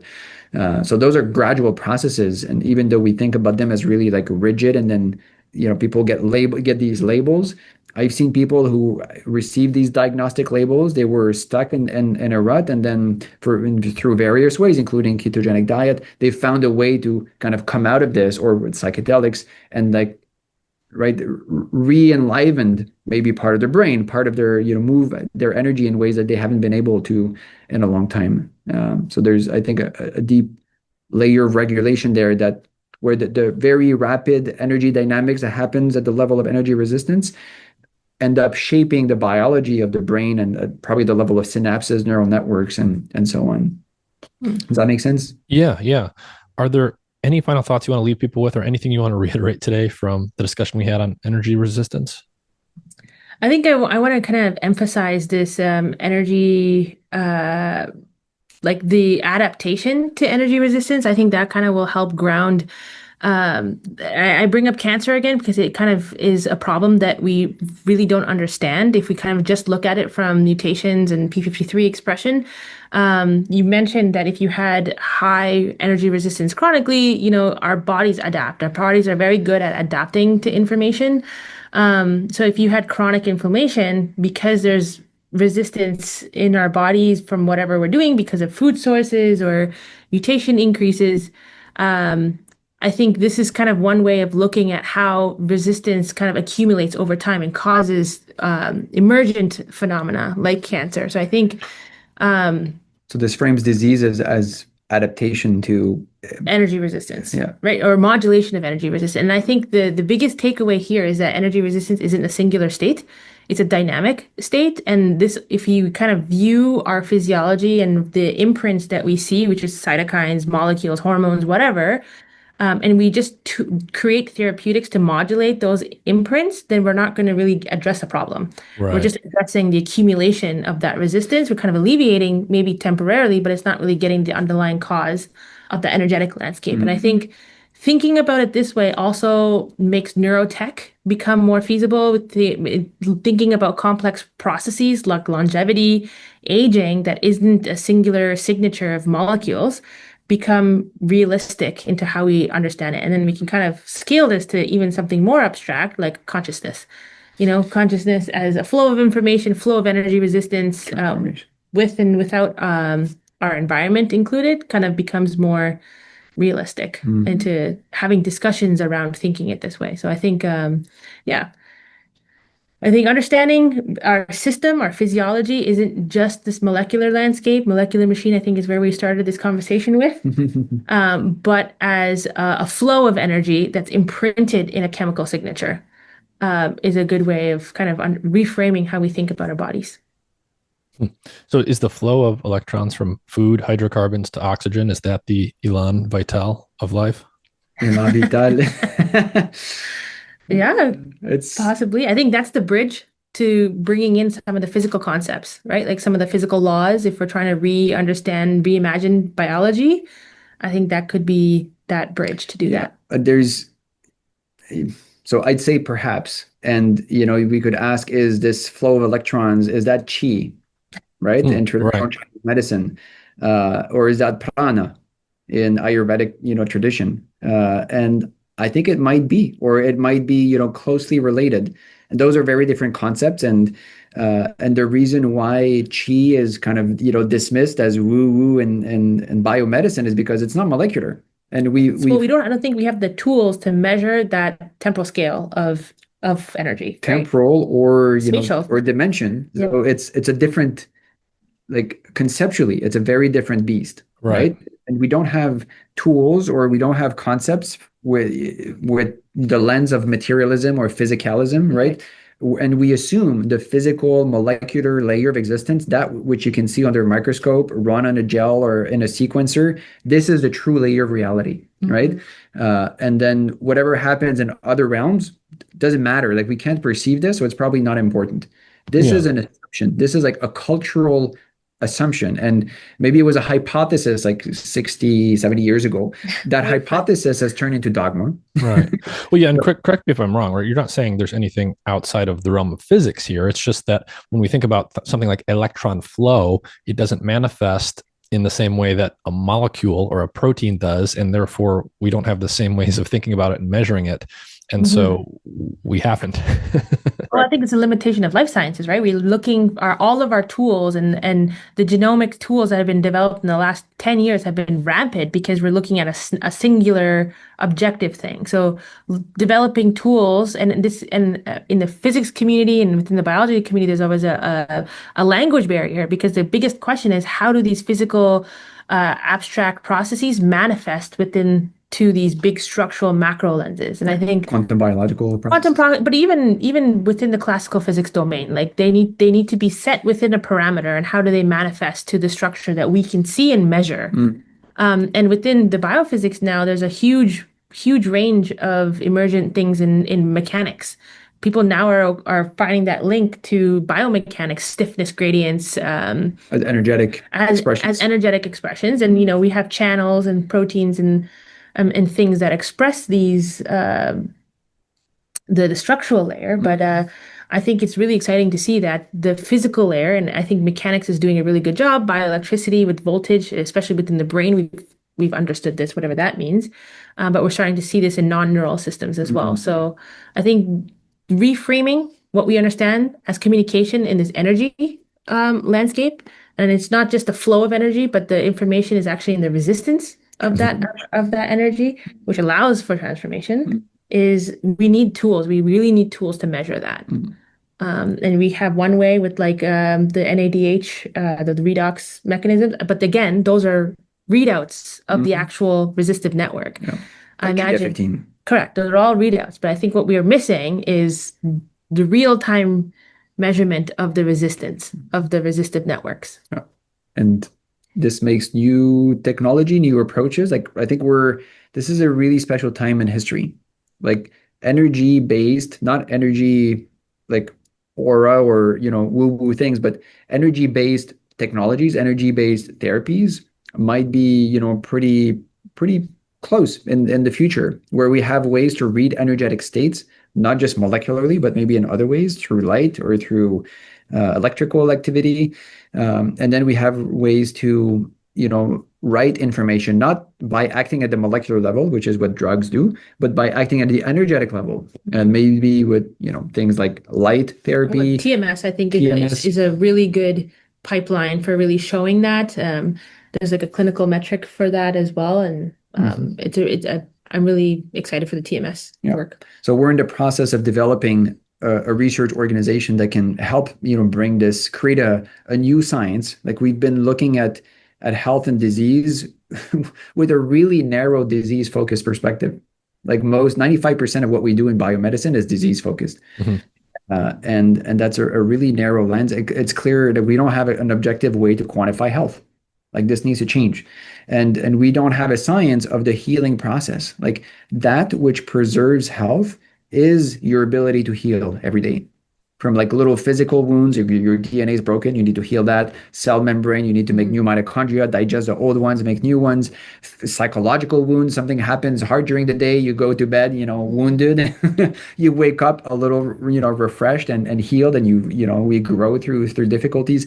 We don't know how this works. Like, we don't have a science of the healing process. This is like a really big gap. So we're developing this field of healing science, and we need this field to be grounded in first principles of life. And I think the energy resistance principle is a tool, that now it becomes testable. Like, they're elements, the energy potential, the flux, and we understand how these are driven relative to each other. There's still a lot of work to be done, but this opens the possibility. In my mind, for the first time, I've never been able to think about about insulin resistance from an energetic perspective. Now there's a framework, and we're doing a study to test, predictions of that energy resistance principle theory of insulin resistance, and testing the consequences long term. So it opens up a bunch of possibilities, and then if the ERP is real, and at this point I'd say I'm like 90% plus convinced that this is real. Everything boils down, our existence boils down to energy resistance. Then that should apply across scales. It should apply at the level of mitochondria, which we know is true. I described some experiments earlier, like an overload cell, mitochondria with electrons, with or without the ability to flow, and you see consequences of this. We know what happens in patients with mitochondrial disease, right? There's they're important ground truths, observations and experiments that we've done. But this principle, I think, should scale at other levels of experiences, including at the level of subjective experiences and at the level of the mind, like Nirosha alluded to. So the states like psychiatric, disorders and there's even basic social interactions. Yeah, right? And our ability to interact, the way the kind of things we gravitate towards, how we make decisions, the way we generate ideas, and kind of the pursuit of human knowledge. Like humans might have created science to create resistance.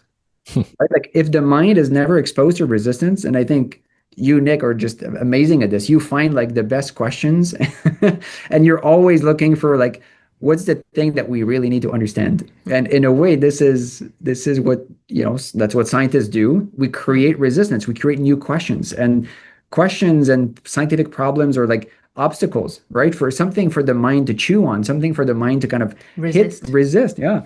And also personal development. I mean, we can go on about this. Express. But yeah. It applies pretty broadly, I expect. And if that's true, I think this it's something I'm writing about in the book Energy. Expressions of like energy, these kind of energetic principles, and how that applies across different levels in our biology, in our body, but then also in the mind, and then in the way we interact with each other as energetic systems and relationships, and then how we interact with the world. And they're big questions that I have the sense the energy resistance principle helps to address. Or at least bring up more questions to address. Oh yeah, more resistance. Resistance is good. My final summary is like, resistance is, you want resistance in your life, but you want the right amount of resistance. The right amount, yeah. You cannot grow. Like, resistance, suffering, when you go through shit, like life is always difficult for anyone. And when you go through difficult things, this feels hard, like it feels resistance. But this is, so these are like the hardest parts of our lives, is when we struggle and we kind of face resistance and we feel like we're going nowhere. But then these are always the periods where we grow the most. And I suspect that's because, our energy is literally flowing through something really resistive, and then transformation can only happen out of this.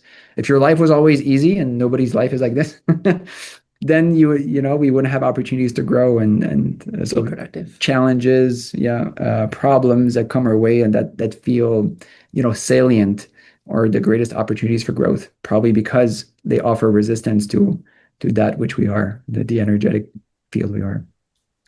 All right. Well, I think that's a great spot to end it. Thank you guys very much for your time. I will link to the paper that we referred to in the description and everything. And thank you very much once again. Thank you. Thank you for good questions and really facilitating this. And thanks for having us together.